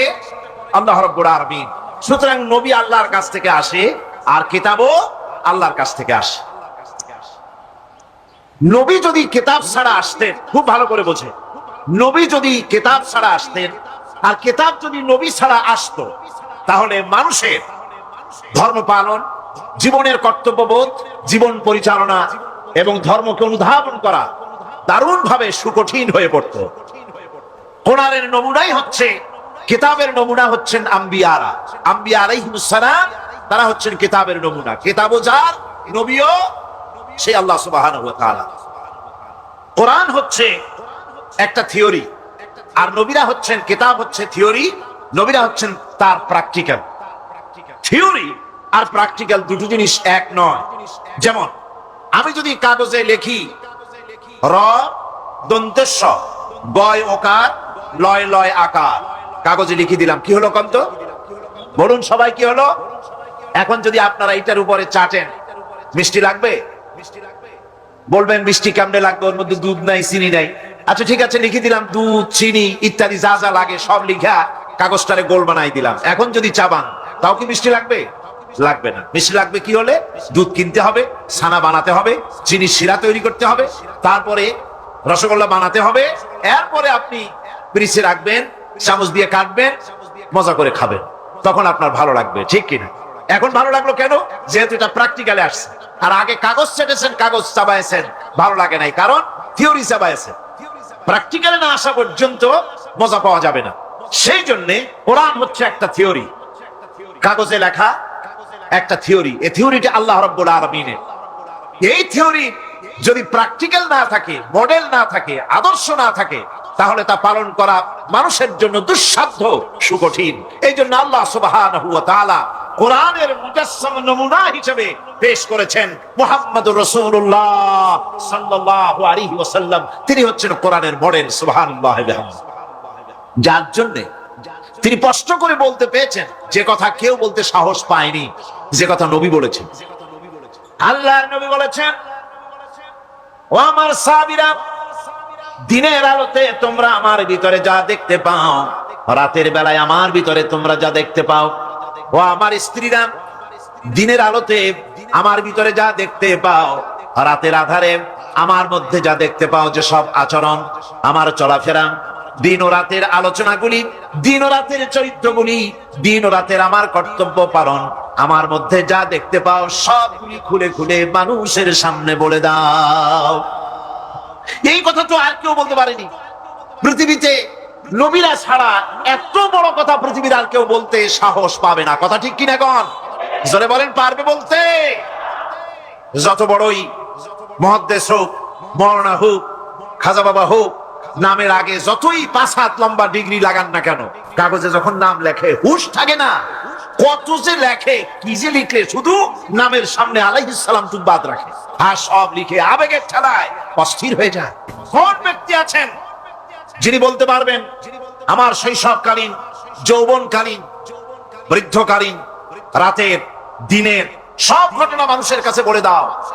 কেউ কি পারবে বলতে? না, কেবলমাত্র পারবে আম্বিয়া আলাইহিমুস সালাম।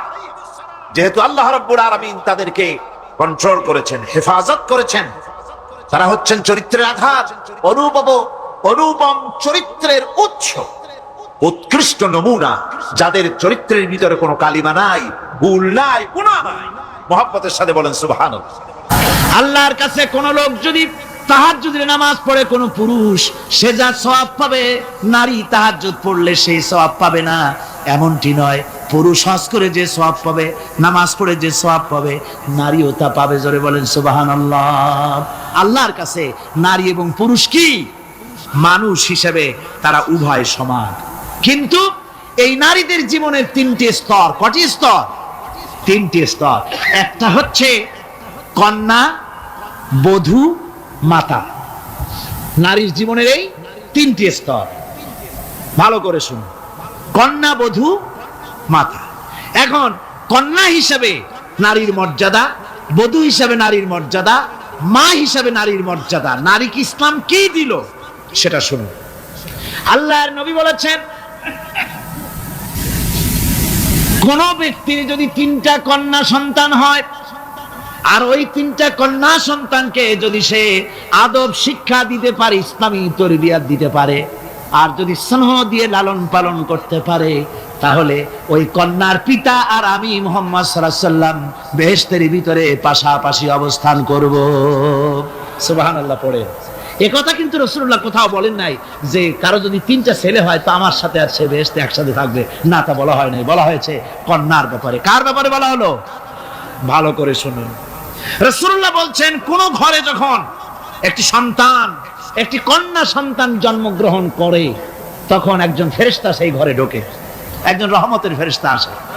ওই রহমতের ফেরেশতা ঘরের মধ্যে ঢুকে বলে, আসসালামু আলাইকুম ইয়া আহলাল বাইত, হে ঘরের মালিকের আল্লাহর রহমত তোমাদের উপরে বর্ষিত হোক। এই কথা বলে ওই ফেরেশতা ঘরের মধ্যে গিয়ে কন্যার মাথার উপরে হাত বুলায় আর বলতে থাকে, এই কন্যা সন্তানটি একটা দুর্বল শরীর থেকে বেরিয়ে এসেছে, এও একটা দুর্বল দেহ, একে যে লালন পালন করবে, দয়া দিবে, স্নেহ দিবে, আল্লাহ রাব্বুল আলামিনের সাহায্য কিয়ামত পর্যন্ত তার সাথে থাকবে। অথচ আমাদের দেশে দেখা যায় মেয়ে হলে অনেকের মুখ কালো হয়ে যায়। বন্ধুরা জিজ্ঞেস করে, মিয়া শুনছিলাম তোমার বউ নাকি বাচ্চা হবে, তা অনেক মাস হয়ে গেল, কোনো খবর টবর তো পাইলাম না। কয় যে ভাই, আশা করছিলাম যা তা হয় নাই, সেই জন্য টেলিফোনও করি নাই। কি হয়েছে? বলে একটা মেয়ে হয়েছে। হাসেন এরকম কপাল পোড়া আছে কিনা কন? বারবার মেয়ে হয় বলে স্ত্রীকে তালাক দিয়েছে, এমন ঘটনাও বাংলাদেশে ঘটেছে। বোর যদি বারবার মেয়ে হয়, তাহলে সেজন্য কি স্ত্রী দায়ী? যদি মানুষের জন্য দায়ী হয় মেয়ে বারবার হওয়ার জন্য, তাহলে তুমি স্বামী, তুমি তুলসী, দুধের দোয়া তুলসী পাতা হলে কি করে? তুমিও তো দায়ী তার জন্য। আসলে স্বামী স্ত্রী মেয়ে হওয়ার জন্য, ছেলে হওয়ার জন্য কেউ দায়ী না। এ কোরআনে কারিমে রব্বুল আলামিন বলেছেন, আমি যাকে খুশি শুধু ছেলে দেই, যাকে খুশি শুধু মেয়ে দেই, যাকে খুশি তাকে ছেলেও দেই মেয়েও দেই, আবার যাকে খুশি আমি কিছুই দেই না। এটা আমার কুদরত। সুতরাং এতে মন কালা করার কিছু না। নবীজি বলেছেন কন্যার পিতাদেরকে গালি দিও না। অনেকে টিটকারি করে, বারবার মেয়ে হয় ছেলে একটাও হয় না, সেই জন্য টিটকারি বুটকারি করে। আল্লাহ নবী বলেছেন মেয়ের পিতাকে গালি দিও না, ঠাট্টা করো না, যেহেতু আমি মুহাম্মদ রাসূলুল্লাহ সাল্লাল্লাহু আলাইহি ওয়াসাল্লাম, আমি মেয়েদের পিতা, আমি নিজে মেয়েদের পিতা। খবরদার মেয়েদের পিতাকে গালি দিও না। রাসূলুল্লাহ বলেছেন আকাশের নিচে জমিনের উপরে খাদিজার মতো মহিলা আর নাই। সেই হযরতে খাদিজা রাসূলের 4টি মেয়ে পেটে ধারণ করেছিলেন। সুবহানাল্লাহ। মেয়ের প্রতি রাসূলুল্লাহ যথেষ্ট মহব্বত করতেন, মেয়েকে খুব ভালোবাসতেন হুজুর সাল্লাল্লাহু আলাইহি ওয়াসাল্লাম। হুজুরের কলিজার টুকরা ছিলেন মা ফাতিমা রাদিয়াল্লাহু তাআলা আনহা। হুজুর যখন কোথাও যেতেন সকলের শেষে দেখা করতেন ফাতেমার সঙ্গে, আর বিদেশ থেকে সফর করে এসে সকলের আগে দেখা করতেন ফাতেমার সঙ্গে। সুবহানাল্লাহ। রাসূলুল্লাহ আরো বলেছেন তোমরা যখন বাজারে যাবে বা ব্যবসা করতে যাবে বা বিদেশে যাবে, আসার সময় যে সব হাদিয়া নিয়ে আসো। আমরা যখন বাইরে যাই, বাজারে যাই, কিছু হাদিয়া আনি না, জামা কাপড় চকলেট ইত্যাদি আমরা আনে থাকি। রাসূলুল্লাহ বলেছেন হাদিয়াগুলি তোমরা যারা বিদেশে যাও বাজারে যাও হাদিয়া আনবে, আর এনে ঘরের মধ্যে ঢুকে তা শুরু করবে মেয়েকে দিয়ে। প্রথমে দেবে মেয়েকে। সুবহানাল্লাহ। মেয়ের মর্যাদা ইসলামে সব চাইতে বেশি। কোন যুগে? যে যুগে মেয়ে হলে পরেই মাটির নিচে ঘেরে রাখতো, আছাড় মেরে মেরে ফেলে দিত। বেআইয়ি যামবিন কুতিলাত, কোন অপরাধে তাদেরকে হত্যা করা হলো। আল্লাহ পাক কোরআনে কারীমের মধ্যে বলেছেন তাদের অপরাধ আর কিছু না, তারা নারী, এই জন্য তাদেরকে মেরে ফেলা হতো। রাসূলুল্লাহ তাদের ইজ্জত দিলেন। সুবহানাল্লাহ বিহামদিহি। রাসূলুল্লাহ সম্মান দিলেন, ইজ্জত দিলেন তাদেরকে। কন্যা হিসাবে নারীর এই মর্যাদা। ফাতেমাকে রাসূল এত ভালোবাসতেন, ইন্তেকালের সময় হযরত ফাতেমা কাঁদতে কাঁদতে বেহুশ হয়ে যাওয়ার উপক্রম হয়ে গেছে। রাসূলুল্লাহ হযরত ফাতেমাকে ইশারা দিলেন। হযরত ফাতেমা তার কান নিয়ে রাসূলুল্লাহর মুখের কাছে লাগাই দিলেন। আল্লাহর নবী কি যেন বললেন কানে কানে, হযরত ফাতেমার কান্না বন্ধ হয়ে গেল। হযরত আয়েশা বলেন মা রাসূলুল্লাহ তোমার কানে কানে কি বললো আর তোমার কান্না বন্ধ হয়ে গেল? হযরত ফাতেমা বলেন ইয়া আম্মা জান, আমার আব্বা আমার কানে কানে বললো মা ফাতেমা তুই কাঁদিস না, তোর কান্না আমার বরদাস্ত হয় না, তোমাকে কাঁদতে হবে না। আমি তোমাকে সুসংবাদ দিয়ে যেতেছি, আমি মরে যাওয়ার পর সর্বপ্রথম তোমার সাথে আমার দেখা হবে।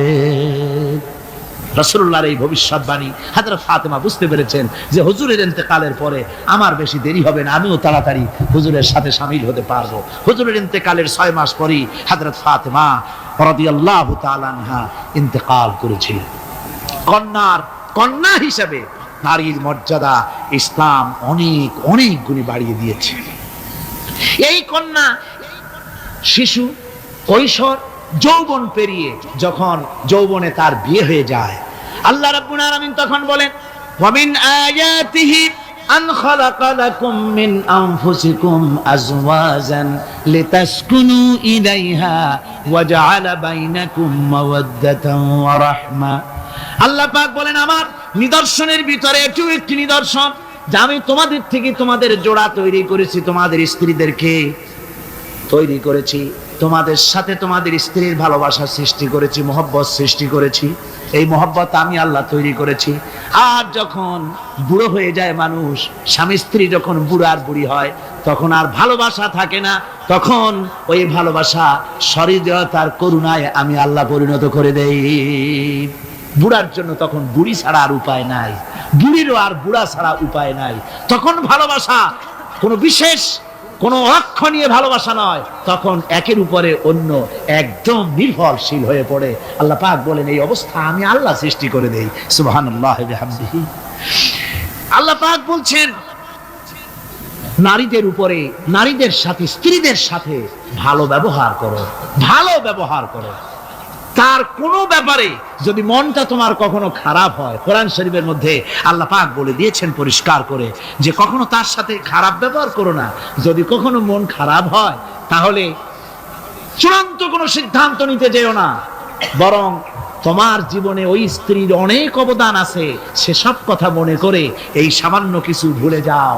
আল্লাহ চান স্বামী স্ত্রীর মহব্বত টিকে থাকুক। আল্লাহ পাকের কাছে তালাক হচ্ছে ঘৃণিত জিনিস, সবচাইতে ঘৃণিত হালাল হচ্ছে দুইটা, একটা হচ্ছে ভিক্ষাবৃত্তি আর একটা হচ্ছে তালাক। আল্লাহ পাক নারীকে বলেছেন, নারী আর পুরুষকে বলেছেন যে তোমরা হচ্ছে হুন্না লিবাসুল লাকুম ওয়া আনতুম লিবাসুল লাহুন্না, তোমরা পরস্পর পরস্পরের জন্য পোশাক পরিচ্ছদের মতো অঙ্গাঅঙ্গি ভাবে একের উপরে অপরের পরিপূর্ণ অধিকার তোমাদের রয়েছে। এই অধিকারের ভিত্তিতে, ভালোবাসার ভিত্তিতে জীবন গড়ার জন্য আল্লাহ পাক বলেছেন। তারপরে তার অর্থনৈতিক অধিকার তাকে দিয়েছে। আল্লাহ পাক মহারানাকে ফরজ করে দিয়েছেন। মহারানা কি করেছেন? ফরজ করে দিয়েছে। মহারানা ফরজ। এই ফরজকে একটা ট্র্যাডিশন হিসেবে গ্রহণ করা হয়। বড় লোকেরা শোনায় মেয়ের বিয়ে কত, বিয়েতে মহারানা কত হয়েছে, বলে যে 11,07,373 টাকা 75 পয়সা। আদায় করে না মোটেও, বিরাট একটা অঙ্ক শোনায় দিল মানুষদেরকে। আমার ভাইয়েরা জেনে রাখুন, মহারানা যদি মহারানা তো বাঁধতে হবে ফরজ, মহারানা আদায় করতে হবে। এই মহারানার টাকা যদি আদায় করা না হয়, স্ত্রী যদি স্বেচ্ছায় স্বামীকে মহারানা মাফ করে না দেয়, তাহলে কিয়ামতের দিন আল্লাহর দরবারে ওই স্বামীকে জিনাকারীর কাতারে দাঁড়াতে হবে। জোরে বলেন নাউজুবিল্লাহ। মহারানার টাকা আপনি দিয়ে দিবেন তাকে। ওই মহারানার টাকা দিয়ে স্ত্রী যদি লক্ষ কোটি কোটি টাকার মালিক হয় ব্যবসা করে, তারপরেও স্ত্রীর সুখ শান্তি, রোগ শোক, খাওয়া পড়া সবকিছুর দায় দায়িত্ব কার? স্বামীর। সুবহানাল্লাহ পড়ে। নারীর অধিকার কত বেশি ইসলাম দিয়েছে। একটা মহিলা নির্বাচিত কলাম একটা বই লিখেছে, আমি ওই মহিলার নাম নিতে চাই না, আমার ঘৃণা করে। এই মহিলা লিখেছে যে রাসূলুল্লাহ বলেছেন পৃথিবীর সমস্ত জিনিস হচ্ছে ভোগের সামগ্রী, তার মধ্যে শ্রেষ্ঠ ভোগের সামগ্রী হচ্ছে নারী। নাউযুবিল্লাহি মিন যালিক। এমন কথা রাসূল বলেননি। রাসূল বলেছেন আদ-দুনিয়া কুল্লুহা মাতাউন ওয়া খায়রুল মাতাউদ দুনিয়া ইমরাতুস সালিহা। হুজুর বলেছেন পৃথিবীর সবকিছুই সম্পদ, এই সম্পদের মধ্যে শ্রেষ্ঠ সম্পদ হচ্ছে ন্যায়পরায়ণা নারী, সচ্চরিত্রা নারী শ্রেষ্ঠ সম্পদ, নিয়ামত। আর সেইটারে বানাইছে ভোগের সামগ্রী। আয়াত হাদিস তার ইচ্ছে মতো ব্যাখ্যা করেছে। সে লিখেছে যে এতদিন পুরুষ নারীকে ধর্ষণ করেছে, নারীদের কি হলো? তোমরাও পুরুষ ধর্ষণ করো। নাউজুবিল্লাহ পড়ে। এ আবার সরকারি চাকরি করে, তারপরেও মুসলমান দেশে এই শয়তানের চাকরিও থাকে। নাউজুবিল্লাহ পড়ে। আশ্চর্য কথা।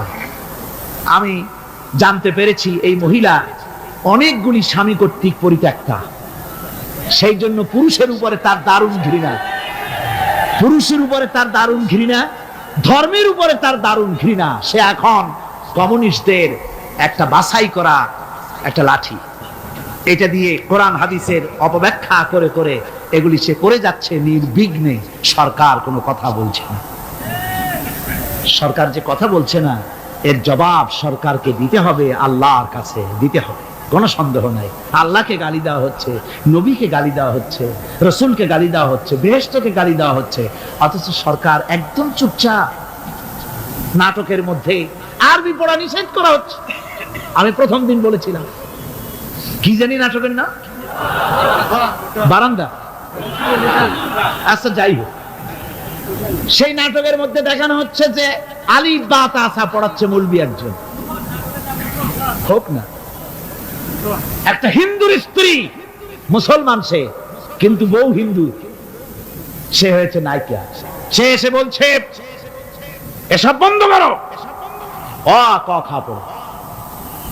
এই কথার জাস্টিফিকেশন হতো যদি ছেলেরা এ বি সি ডি পড়তে থাকতো, আর যদি বলা হতো সব বন্ধ কর, অ ক খ পড়, এর একটা যৌক্তিকতা ছিল, ঠিক না?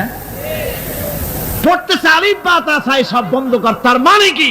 আলিফ বা তা হলো কোরআন, এর মানে কি? কোরআন। সুতরাং টেলিভিশনের মাধ্যমে কোরআনকে বন্ধ করার চেষ্টা চালাচ্ছে ভারতের গোলামেরা। সরকার চুপ করে থাকছে, সরকার নীরব। এর জবাব সরকারকে পেতে হবে, এড়াতে পারবেন। সুতরাং বলতেছিলাম, নারীর অধিকার প্রতিষ্ঠিত করেছে ইসলাম। কে করেছে? ইসলাম বলেছে মহারানার টাকা আদায় করে দাও। সেই মহারানার টাকা আদায় করা হলো না, এখন উল্টা, এখন মহারানা আদায় করে পুরুষেরা। সেটার নাম কি? যৌতুক। কন্যা পক্ষের কাছের থেকে যৌতুক নামে কৌতুক করে।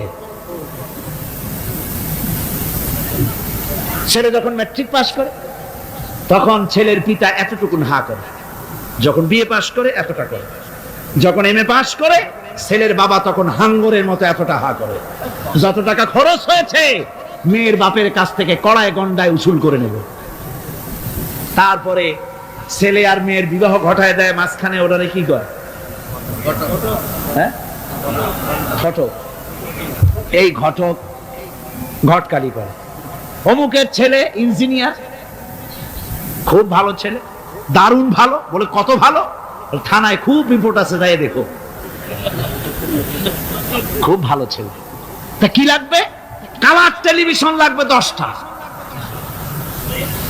তারপরে পাজেরো জিপ লাগবে, 14 লক্ষ টাকা ক্যাশ লাগবে, আবুধাবিতে চাকরি লাগবে, ওয়াশিংটন ডিসিতে বাড়ি করে দেওয়া লাগবে। মানে মেয়ে জন্ম দিয়ে মেয়ের বাপ এমন পাপ করছে যে এটা চালাতে গিয়া ছেলের বাপের তার 14 গোষ্ঠীর স্বাদ মিটাই দিতে হবে।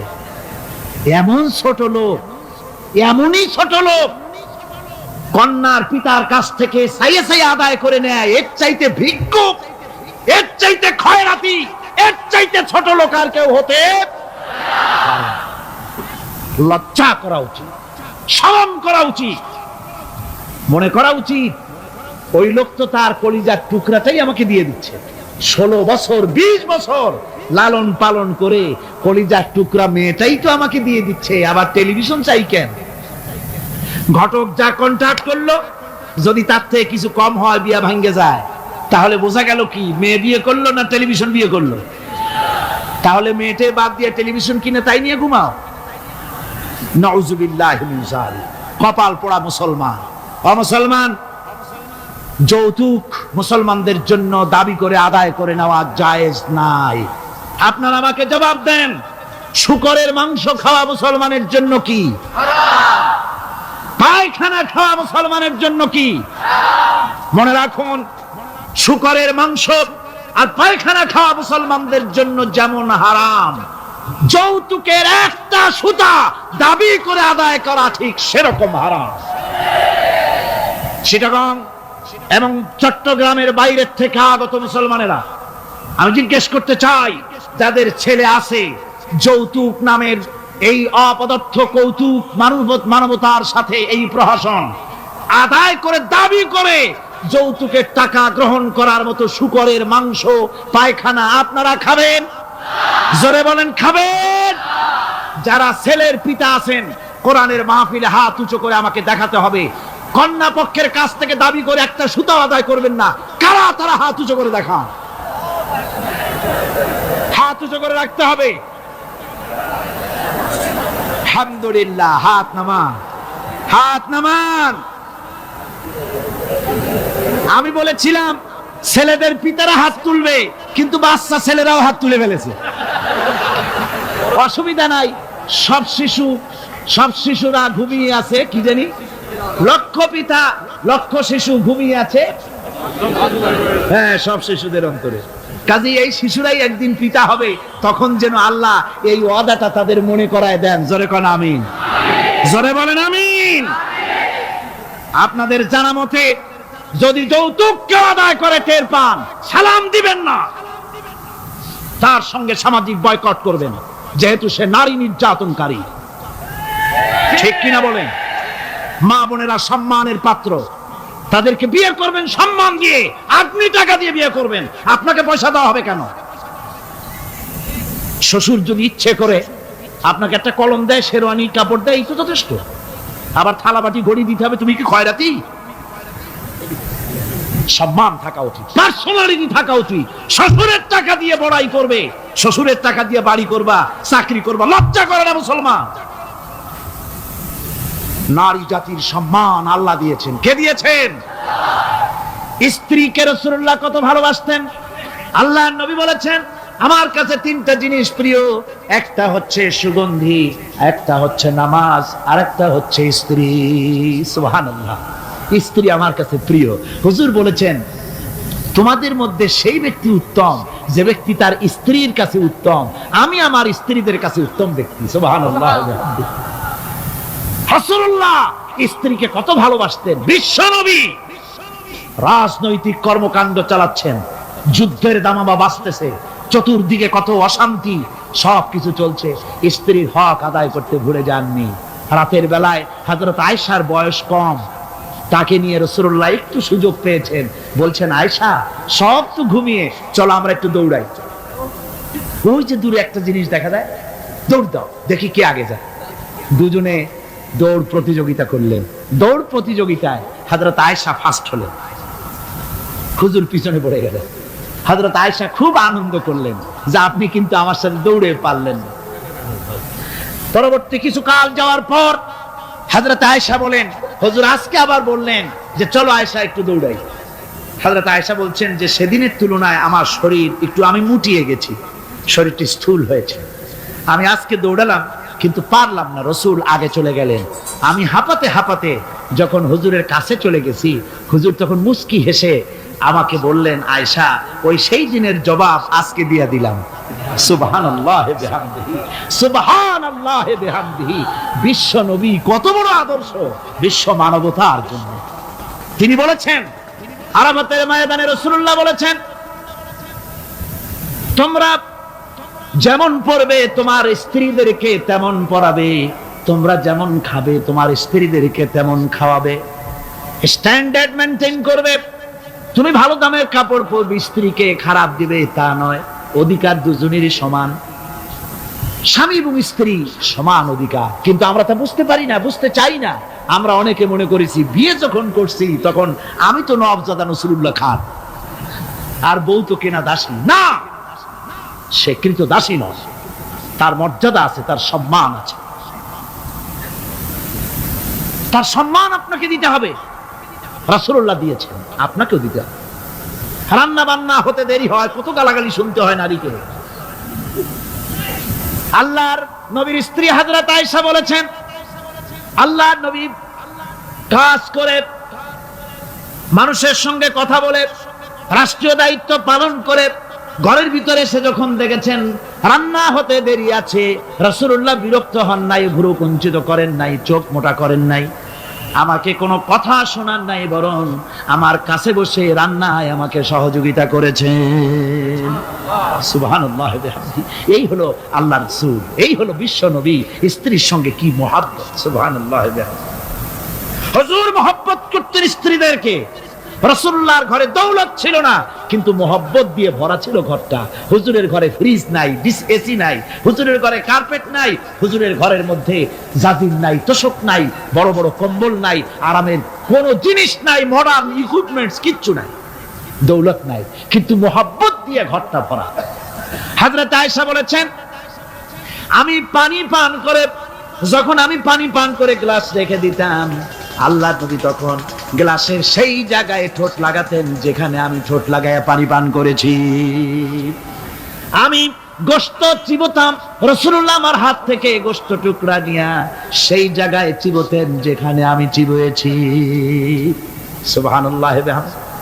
আমার ভাইয়েরা, রাসূল তার স্ত্রীদেরকে মহব্বত করতেন, স্ত্রীরাও রাসূলকে মহব্বত করতেন দারুণ ভাবে। একবার হযরত আয়েশা সিদ্দিকা রাদিয়াল্লাহু তাআলা আনহা হুজুরকে গোসল করাতে ছিলেন, মাথার উপরে পানি ঢালতেছেন, হুজুর একটা চোখের উপরে বা একটা তক্তার উপরে বসে আছেন। গোসলের পানির ভিতরে রাসূলুল্লাহ দেখতে পেলেন রক্তের মতো কি যেন প্রবাহিত হয়ে যাচ্ছে। হুজুর জিজ্ঞেস করেন, আয়েশা রে, পানির ভিতরে রক্তের মতো কি দেখা যায়? হযরত আয়েশা বলেন, হুজুর আপনি যখন বসেছিলেন অসতর্ক মুহূর্তে তক্তার নিচে আমার একটা আঙ্গুল পড়েছিল, পায়ে আঙ্গুলটা ফেটে বোধহয় রক্ত বেরোতেছে। রাসূলুল্লাহ তাড়াতাড়ি করে উঠলেন আর ওই আঙ্গুলকে ব্যান্ডেজ করে দিলেন। রাসূলুল্লাহ বললেন, আয়েশা রে, আঙ্গুল ফেটে গেছে, একটু আহাহু পর্যন্ত করলে না, এতক্ষণ তুমি কষ্ট করলে কেন?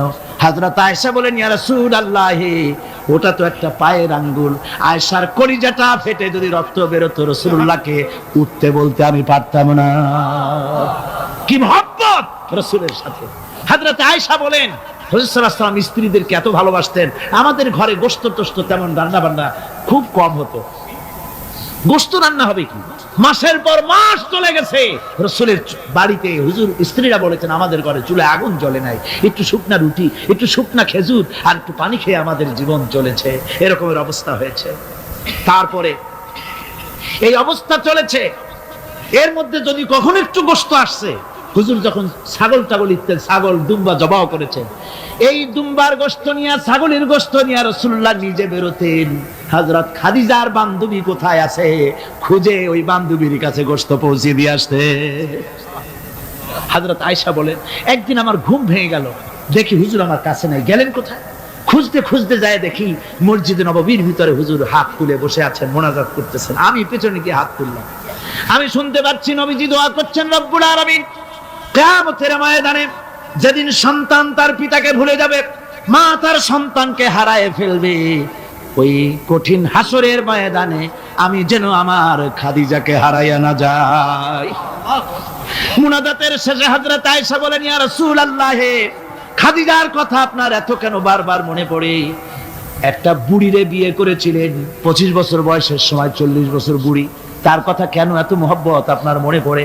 তার থেকে যুবতী মেয়ে, সুন্দরী মেয়েকে আপনার স্ত্রী হিসেবে আপনি পান নাই। হুজুর বলেন, আয়েশা রে, খাদিজার সম্পর্কে এমন কথা তুমি আর বলো না, তোমরা সবাই আমার সুখের দিনের স্ত্রী, আর খাদিজা আমার এমন সময় স্ত্রী ছিল যখন মক্কায় আমার আশ্রয় ছিল না, তামাম মক্কা নগরীতে আমার আশ্রয় ছিল না।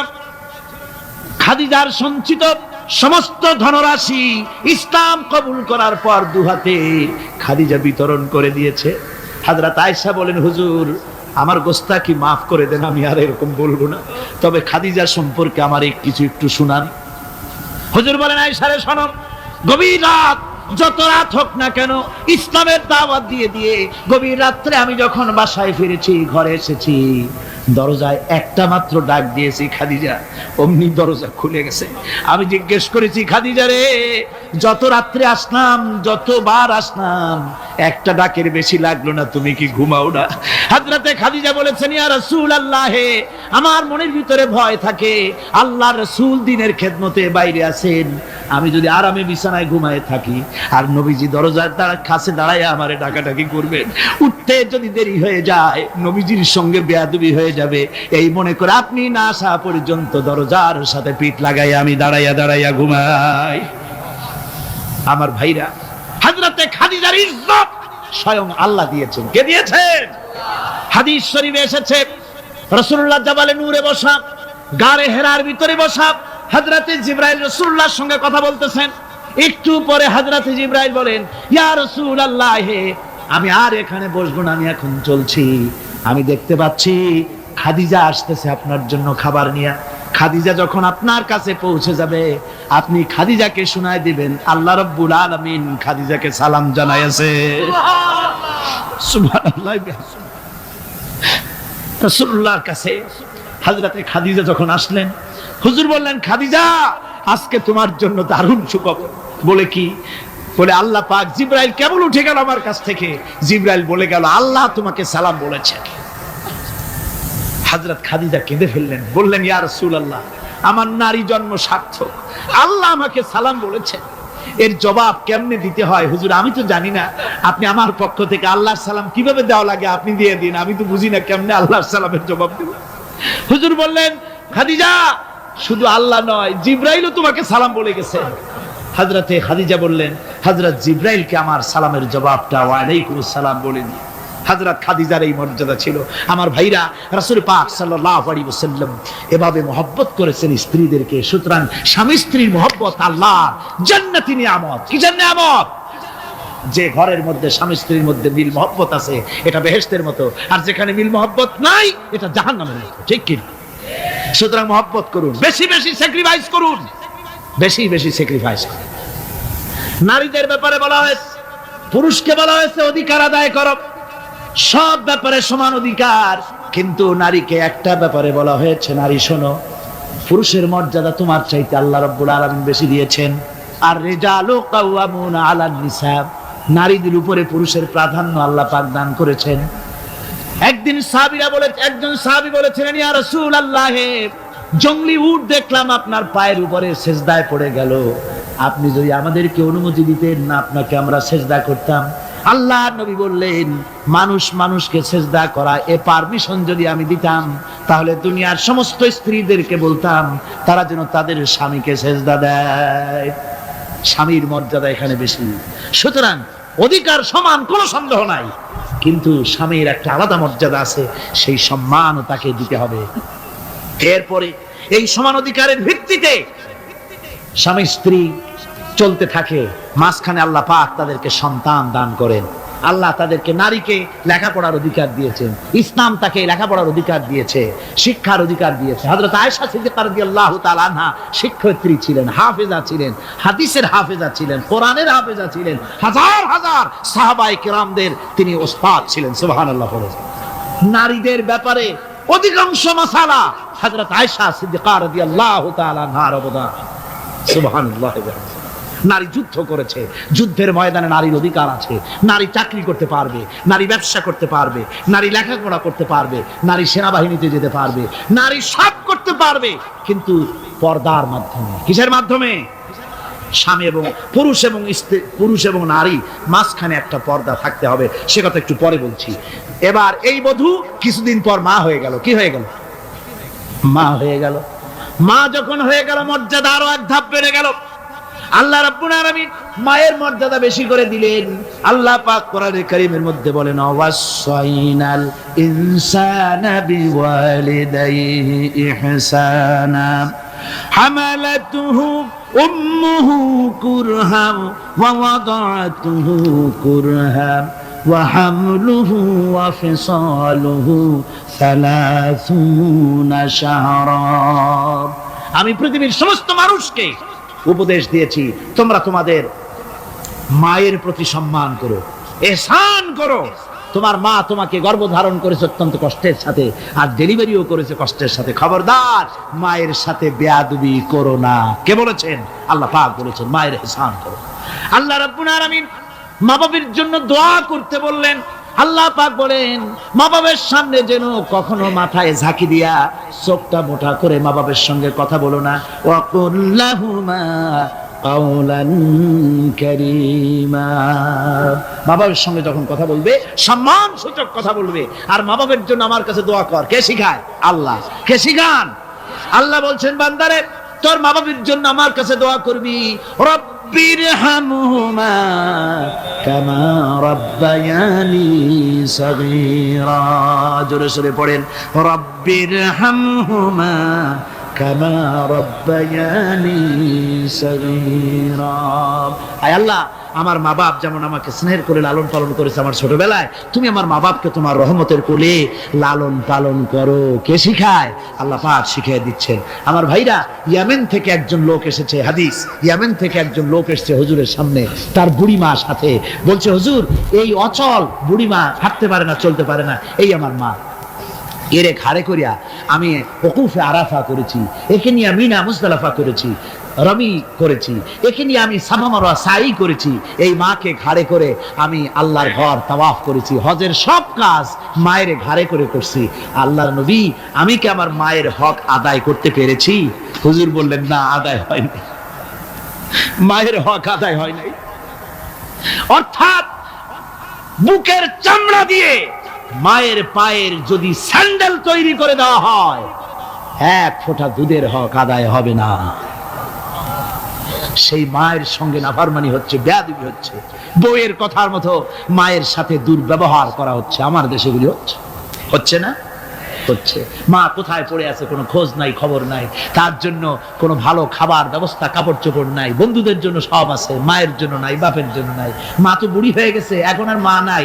বাপ তো বুড়ো হয়ে গেছে, কামাই করতে পারে না, এখন আর বাপ নাই, এখন হয়ে গেছে বুড়ো। আর মা হয়েছে বুড়ি। আর আব্বা হয়েছে, যার মেয়ে বিয়ে করেছে শ্বশুর এখন আব্বা, আর শাশুড়ি হয়েছে আম্মা। মা আর বাপ বাসি হয়ে গেছে, বাপ পড়ে গেছে। আমার বন্ধুগণ, শুনে রাখুন, আল্লাহর নবী বলেছেন, তিনজনের দোয়া আল্লাহর কাছে অব্যর্থভাবে কবুল হয়ে যায়। মুস্তাজাবুদ দাওয়াত তিনজন। মুসাফিরের দোয়া কবুল হয়, মজলুমের দোয়া কবুল হয়, আর মা বাপ যদি সন্তানের জন্য দোয়া করে, অবশ্যই সে দোয়া আল্লাহর দরবারে মঞ্জুর হয়ে যায়। সুতরাং মা বাপের খেদমত করতে হবে, মহব্বত করতে হবে। আমি মা বোনদের বলতে চাই, আমার মা বোনেরা, পর্দার আড়ালে বসে আপনারা যারা ওয়াজ শুনছেন, ভালো করে শুনুন। আমরা পুরুষ, আমাদের পায়ের তলে জুতা। পুরুষের পায়ের তলে কি? জুতা। আপনারা নারী, আপনাদের পায়ের তলে আল্লাহর জান্নাত। জোরে কোন সুবহানাল্লাহ, জোরে বলেন সুবহানাল্লাহ। ও নারী, ও মহিলা, তোমাদের সম্মান আল্লাহ কোথায় তুলে দিল? পুরুষের পায়ের তলে জুতা, তুমি নারী, তোমার পায়ের তলে আল্লাহর বেহেশত। আল জান্নাতু তাহতা আকদামিন মুহাত। মায়ের পায়ের তলে আল্লাহর বেহেশত। সুবহানাল্লাহ পড়ে, সুবহানাল্লাহ পড়েন।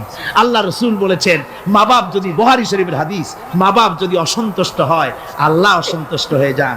মা বাপ সন্তুষ্ট হন, আল্লাহ সন্তুষ্ট হয়ে যান। সুবহানাল্লাহ। আমরা বিভিন্ন জায়গায় হাদিয়া তোহফা নিয়ে যাই, যেখানে দোয়া করি। আল্লাহ রাব্বুল আলামিন কোরআনে কারীমের ভিতরে ছোট্ট একটি সূরার ভিতরে ঘোষণা করেছেন, কুল হুয়াল্লাহু আহাদ। পড়েন সবাই আমার সাথে, কুল হুয়াল্লাহু আহাদ, আল্লাহুস সামাদ, লাম ইয়ালিদ ওয়া লাম ইউলাদ ওয়া লাম ইয়াকুল লাহু কুফুয়ান আহাদ। আল্লাহ পাক বলেন, নবী আপনি বলুন, আল্লাহ এক এবং একক, তিনি বেনিয়াজ, তিনি কারো মুখাপেক্ষী নন, তাকে কেউ জন্ম দেয়নি, তিনিও কাউকে জন্ম দেন নাই। আকাশ আর জমিনে আল্লাহ পাকের সমকক্ষ কেউ নাই। ছোট্ট একটি সূরার মধ্যে আল্লাহ পাক পরিষ্কার করে দিয়েছেন, তাকে কেউ জন্ম দেয়নি, তিনিও কাউকে জন্ম দেননি। অথচ খ্রিস্টানেরা আল্লাহর ছেলে বানাই ফেলাইছে, নাউজুবিল্লাহ বলে। আল্লাহ পাক বলেন, খ্রিস্টানেরা বলে, وقالت النصارى المسيح ابن الله। মসিহ হচ্ছে আল্লাহর পুত্র, নাউজুবিল্লাহ। তার জ্ঞান, তার ক্ষমতা এবং তার গুনাহ সমস্ত বিশ্বব্যাপী ছড়িয়ে আছে। কোরআনে কারীমে আল্লাহ পাক তার নিজের তাওহীদের কথা এভাবে বলছেন, ওয়াল্লাহুল্লাযী লা ইলাহা ইল্লা হুয়া আলিমুল গায়বি ওয়াস শাহাদাতি হুয়ার রাহমানুর রাহিম। তিনি আল্লাহ, তিনি ছাড়া কোনো ইলাহ নাই, তিনি পরম দাতা এবং দয়ালু। এগুলো কোরআন শরীফের এই সূরাগুলি, এই আয়াতগুলি আমরা নামাজে পড়ি, ঠিক না? পড়ি কিনা? কিন্তু কপাল খারাপ, বুঝি না। কি পড়ি? বুঝি না। হুয়াল্লাহুল্লাযী লা ইলাহা ইল্লা হুয়াল মালিকুল কুদ্দুসুস সালামুল মুমিনুল মুহাইমিনুল আজিজুল জব্বারুল মুতাকাব্বির। তিনি আল্লাহ, যিনি ছাড়া কোনো ইলাহ নাই, তিনি অতীব মহান এবং পবিত্র, তিনি রাজত্বের মালিক। সুবহানাল্লাহ। রাজত্বের মালিক কে? জোরে বলে। যাকে খুশি সিংহাসনে বসান, সিংহাসনে বসার পর আল্লাহর সাথে, ইসলামের সাথে, নবীর সাথে, মুসলমানদের সাথে, কোরআন হাদিসের সাথে যদি নাফরমানি করে, রব্বুল আলামিন সিংহাসন থেকে বের করে দিয়া জমিনের উপরে শোয়ায় দেন। একটা শোয়ায় দিয়া আর এক দলকে ক্ষমতা এনে আল্লাহ পাক ওই জায়গায় আবার বসায় দেন। আবার আল্লাহ পাক বলেন, বসায় দিয়া বলেন, লিনানজুরা কাইফা তা'মালুন। ক্ষমতায় বসায় দিলাম, এবার দেখো তোমাদের আমলটা কেমন হয়। কবুলা বিয়াদিন বসছিল, থাপড়া শোয়ায় দিছি, এবার তোমার তোমারও লঙ্কা জায়গায় রাবণ না হও। মালিকুল মুলক, রাজত্বের মালিক কে? এরকম আসতে বললেন, গায়ের সব শক্তি দিয়ে বলেন, রাজত্বের মালিক কে? সুবহানাল্লাহ।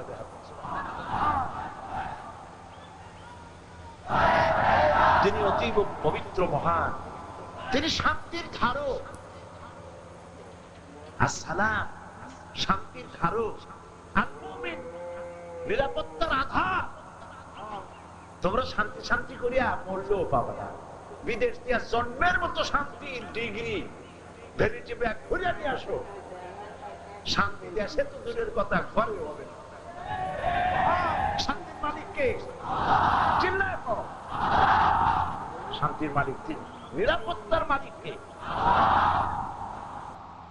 خالق البارئ المصور له الأسماء الحسنى। তিনি আল্লাহ, যিনি সৃষ্টিকর্তা, পরিকল্পনাকারী, আকার আকৃতি রচনাকারী। তার অনেক সুন্দর সুন্দর নাম আছে। সুবহানাল্লাহ। তিনি সৃষ্টিকর্তা, পরিকল্পনাকারী।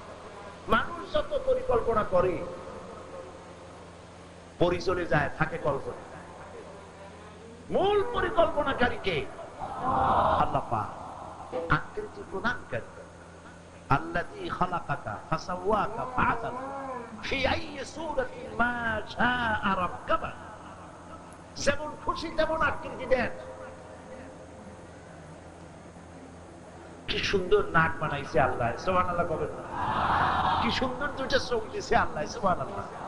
কি সুন্দর দুইটা কান দিয়েছে, সুবহানাল্লাহ। কত সুন্দর দুইটা হাত, কত সুন্দর দুইটা পা। শরীরের প্রত্যেকটা অঙ্গ প্রত্যঙ্গ আল্লাহ পাক আকার আকৃতি দিয়ে সুন্দর করে তৈরি করেছেন। কপাল ভালো থাকলে লম্ব লম্ব সেজদা দিতে ইচ্ছে করবে, সুবহানাল্লাহ। একজনের নাম বলবো না, নাম বলে চিনে ফেলবে, বিখ্যাত ব্যক্তি। তার জন্য দোয়া করতে হবে। দুটা কিডনি ফেল করেছে। হ্যাঁ, নাম বলি না কেন? দৈনিক ইনকিলাব পত্রিকার মহাপরিচালক মওলানা আব্দুল মান্নান সাহেব দুটো কিডনি ফেল করেছে। দোয়া করুন, আল্লাহ তার প্রতি রহম করুন। তিনি এদেশের মাদ্রাসার জন্য, এদেশের আলেম ওলামাদের জন্য যথেষ্ট করেছেন। তিনি এদেশের জাতিসত্তাকে টিকে রাখার জন্য বিশাল পত্রিকা করেছেন, ইনকিলাব। আবার ইনকিলাব টিভি, টেলিভিশন চালু হচ্ছে, আমরা মিডিয়ায় মার খাচ্ছি। তিনি প্রোটেকশনের ব্যবস্থা করছেন, আল্লাহ তাকে রহম করুন, করেন আমিন। দুইটা কিডনি ফেল করেছে। বলতেছি কেন সেটা শোনে। ডায়ালিসিস করতে হবে। এখন যে কাজ করতে কিডনি, সেই কাজ এখন মেশিন দিয়ে করতে হচ্ছে। সপ্তাহে 3 বার, তাহলে মাসে কত হবে?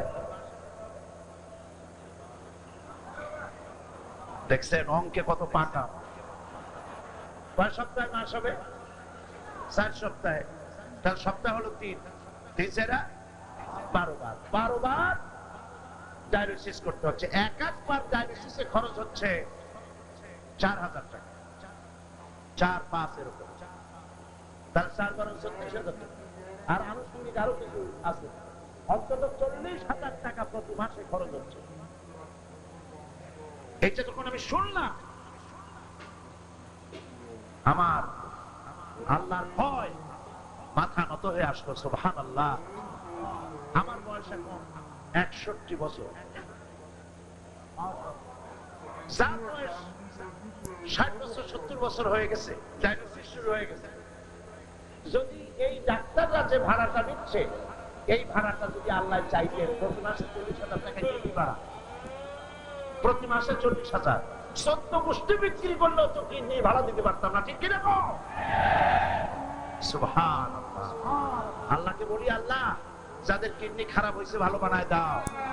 আমাদের জামাত ইসলামের এক রোকন, এক কর্মী মাওলানা শামসুদ্দিন সাহেব বার্ডেম হসপিটালে আছেন, তারও 2টা কিডনি ফেল করেছে।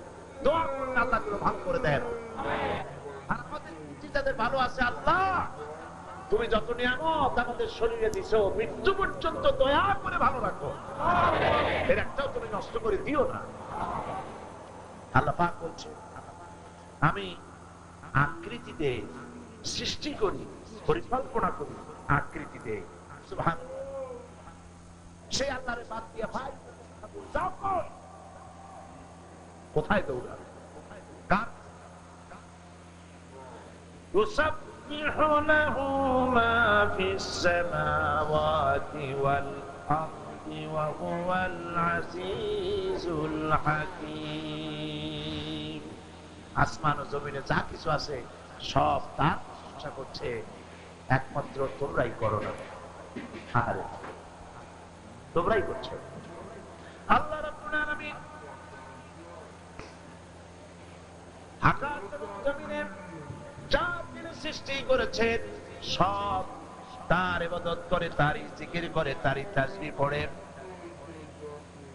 আপনারা লক্ষ্য করে দেখবেন পৃথিবীতে গাছপালা, তরুলতা, কীট পতঙ্গ সব আল্লাহর জিকির করছে। বাতাস তার সনসন রবে, পাতাগুলি তার মরমর রবে, নদীর পানিগুলি কুলু কুলু নাদে, সব আল্লাহর জিকির করে। তোমরা বোঝো না? পাখিগুলি কুহু কুহু করে ডাকে, বউ কথা বউ বলে ডাকে। হলুদ পাখি, হলদি পাখি আছে না? চট্টগ্রামে নাই, আছে। পাখিটা কি বলে? বউ কথা কও না স্বামী কথা কও? কি বলে? বউ কথা কও। ওর বউ যে কবে থেকে ওর উপর অভিমান করে আছে আল্লাহ জানে। সেই ছোটবেলা থেকে শুনতেছি বউ কথা কও, বউ কথা কই। তোমরা এই সমস্ত শব্দ দিয়ে নিজেরা কল্পনা করে যা তোমরা মনে মনে কল্পনা করে মিশাও শব্দগুলি, আসলে তা না। প্রত্যেকে তার তাসবিহ কায়দা জানে। পাখিগুলি, জন্তুগুলি, প্রাণীগুলি, গাছগুলি, পালাগুলি যা কিছু আছে পৃথিবীতে সব আপন আপন ভাষায় আল্লাহ রাব্বুল আলামিনের জিকির করে। তোমার কানে তুমি শুনতে পাও কুহু কুহু, আসলে সেটাকে আল্লাহ আল্লাহু আল্লাহু আল্লাহু আল্লাহু আল্লাহু, সব আল্লাহর তাসবিহ করছে, গুণগান করছে। গাছেরা দাঁড়ায় দাঁড়ায় করতেছে, পৃথিবীর বৃক্ষগুলি দাঁড়িয়ে দাঁড়িয়ে আল্লাহর জিকির করে, তাসবিহ করে। পশুগুলি, চার পায়া পশুগুলি রুকুর হালতে আল্লাহর জিকির করে। ব্যাঙেরা তাশাহুদের কায়দায় জিকির করে। সাপগুলি বুকে হেঁটে হেঁটে, উভচর প্রাণী যারা মাটির সাথে বুক লাগাইয়া চলে এরা সেজদার হালতে জিকির করে। কিন্তু মানুষকে আল্লাহ রাব্বুল আলামিন আশরাফুল মাখলুকাত হিসাবে সৃষ্টি করেছেন বলে এক রকম জিকিরের ব্যবস্থা করেন নাই। সৃষ্টি জগতের সমস্ত সৃষ্টি জগৎ যত কায়দায় জিকির করে, আল্লাহ তার বান্দাকে, মানুষকে সব কায়দায় বান্দাকে করার তৌফিক দিয়েছেন। কোরআনে কারীম আল্লাহ পাক বলেন, আল্লাযীনা ইয়াযকুরুনা আল্লাহা কিয়ামান ওয়া কুউদান ওয়া আলা জুনুবিহিম, দাঁড়ানো অবস্থায়, বসা অবস্থায়, শোয়া অবস্থায়, সকল অবস্থায় আল্লাহ তার বান্দাকে জিকিরের ব্যবস্থা করেছেন, তাসবিহের ব্যবস্থা করেছেন। বান্দা করতে পারে। পৃথিবীর সমস্ত মানুষ, পৃথিবীর সমস্ত প্রাণী যখন নিজে খায়, রুজি যখন খায়, রুজি খাওয়ার সময়, খানা খাওয়ার সময় খানার কাছে মাথা ঝুঁকাইয়া দেয়, ঠিক কিনা? গরুর দিকে তাকান, গরু খাদ্যের উপরে তার মাথা ঝুঁকায়। গরু, কুকুর, শূকর, বিড়াল, ইঁদুর, পাখি, জন্তু, জানোয়ার সব খাবারের উপরে মাথা রেখে, মুখ রেখে খায়। আল্লাহ রাব্বুল আলামিন আশরাফুল মাখলুকাত মানুষকে রিজিকের কাছে মাথা নত করার ব্যবস্থা করেন নাই। রুজি তোমার মুখের কাছে চলে আসবে, তোমার রিজিক, তোমার মাথা রিজকের কাছে নত হবে না, নত হবে কেবলমাত্র রাজ্জাকের কাছে। আল্লাহর কাছে মাথা নত হবে। সুবহানাল্লাহ। এই জন্য তাওহীদ স্পষ্ট করে নিতে হবে, সমস্ত ক্ষমতার উৎস কেবলমাত্র কে? আল্লাহ। সেই আল্লাহ পাককেই সিজদা করো। সিজদা করতে হবে কাকে? কারে সিজদা করবে? আল্লাহর কাছ থেকে শুনেন। রব্বুল আলামিন কোরআনে কারীমের ভিতরে বলছেন, ওয়া মিন আয়াতিহিল লাইলু ওয়ান নাহারু ওয়াশ-শামসু ওয়াল কামার। আল্লাহ পাকের নিদর্শনাবলীর ভিতরে এগুলি নিদর্শন। তিনি রাত এবং দিন, রাত এবং দিন, সূর্য এবং চন্দ্র, এগুলি আল্লাহর নিদর্শন। লা তাসজুদু লিশ-শামসি ওয়ালাল কমারি ওয়াসজুদু লিল্লাহিল্লাযী খালাকাহুন ইন কুনতুম ইয়্যাহু তা'বুদুন। চাঁদকে সিজদা করো না, সূর্যকে সিজদা করো না, কারণ এগুলিকে আল্লাহ সৃষ্টি করেছে। কে সৃষ্টি করেছে? সিজদা পাইতে পারবেন কে? কেবলমাত্র আল্লাহ রাব্বুল আলামিন। সুতরাং সৃষ্টিকে সিজদা করো না। মানুষ বোঝে না, না বুঝেই যেখানে সেখানে সিজদা করে। মাজারে যায় সিজদা করে, পীরের পায়ের উপরে সিজদা করে, কসমের পায়ের উপরে সিজদা করে। এই তো এখানেই আছে, আছে না? এখানে যে ওই জায়গাটার নাম কি? বাইতুল মুস্তামি।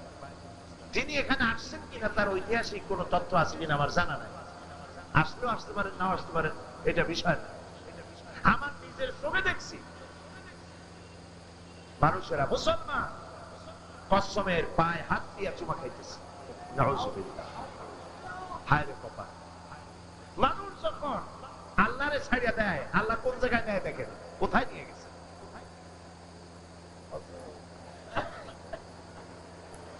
ছোটবেলায় শুনেছি মানুষের কাছে, দেখেছি, দাঁত পড়ে গেলে, মুখের থেকে দাঁত পড়ে গেছে, দাদা দাদি নানি তারা বলেছে, দাদু যাও, এই তোমার এই দাঁতটা নিয়ে ইন্দুরের করতে যাও। ইন্দুরের কাছে গিয়ে বলো, ইন্দুর ভাই, আমার এই দাঁতটা নিয়ে তোমার সিকুর দাঁতটা দাও। কপাল। তোমার মুখে প্রথম দাঁত দিয়েছে কে? ইঁদুরে, বাঁদরে, বিড়ালে? কে দিয়েছে না? আল্লাহরে ছাড়ছ, আল্লাহ ইন্দুরের করতে পৌঁছাই দিয়েছে। বল, ইন্দুরের কাছে গিয়ে বল। আপনাকে বাদ দিয়েছে, কসমের পায়ের উপর গিয়ে চুমা দিয়েছে। নাউজুবিল্লাহ। কপাল পোড়া। কি পোড়া? কপাল পোড়া। ওইখানে দেখছি একটা গাছ, ওই পুকুর পাড়ে একটা গাছ, সেই গাছের সাথে সুতা দিয়া বাঁধা, ঢিল পাট কেলে সব বাঁধা, অনেকগুলো, মনে হয় যেন ফল ধরেছে, ইটের ফল। তা আমি জিজ্ঞেস করলাম, ভাই এগুলো কি?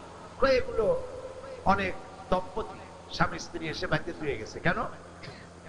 ওই বাচ্চা হয় না, সেই জন্য এটা বাঁধতে ধুয়েছে। তার ফজিলত কি? কয় যে এটা যেমন ভার, ওইরকম একদিন ভার হতে হতে স্ত্রীর গর্ভের মধ্যে সন্তান এসে যাবে। কি পাগলামি কর, কি পাগলামি। এই জন্য সেখানে সেখানে সেজদা করা যাবে না। সেজদা করতে হবে কোথায়? কেবলমাত্র কার সামনে? আল্লাহ রাব্বুল আলামিনের সামনে। আর কোথাও সেজদা করা যাবে না। সমস্ত ক্ষমতার উৎস কেবলমাত্র আল্লাহ রাব্বুল আলামিন, এটা বুঝতে হবে। এটা না বোঝার কারণেই এই দুর্দশা হচ্ছে। বহুত মুরিদ আছে, পীরের পায়ের উপরে পড়েই যায়, লম্বা হয়ে পড়ে যায়, মাথা পায়ের উপরে লাগায় দেয়, বলেন নাউজুবিল্লাহ মিন যালিক।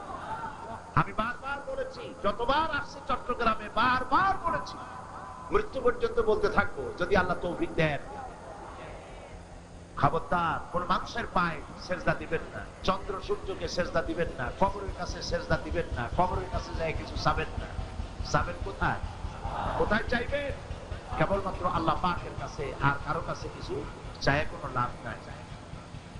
এই লাভ যে নাই সেটাও যে কতবার বুঝাইছি। বড় পীর আব্দুল কাদের জিলানী রাহমাতুল্লাহ আলাইহির কবরে গেছে কেউ, যায় বাংলায় বলতেছে, বড় পীর সাহেব হুজুর, আমার ছেলে হয় না, ছেলে দেন। আচ্ছা আপনারা বলেন, বড় পীর সাহেব বাংলা জানেন? আর তিনি কি ওখানে আছেন? থাকলেও সজাগ আছেন না ঘুমে আছেন? আমার তো কিছু জানা না, তা আমি ওখানে গিয়ে মরি কেন? এটা খাজা মঈনুদ্দিন চিশতি রাহমাতুল্লাহ আলাইহি জানেন না, বড় পীর সাহেবও জানেন না, ওরা বাংলা জানেন না। আপনি বাংলা গিয়ে সেখানে কিছু চাইলেন? চাইতে হবে কেবলমাত্র কার কাছে? আল্লাহ রাব্বুল আলামিনের কাছে।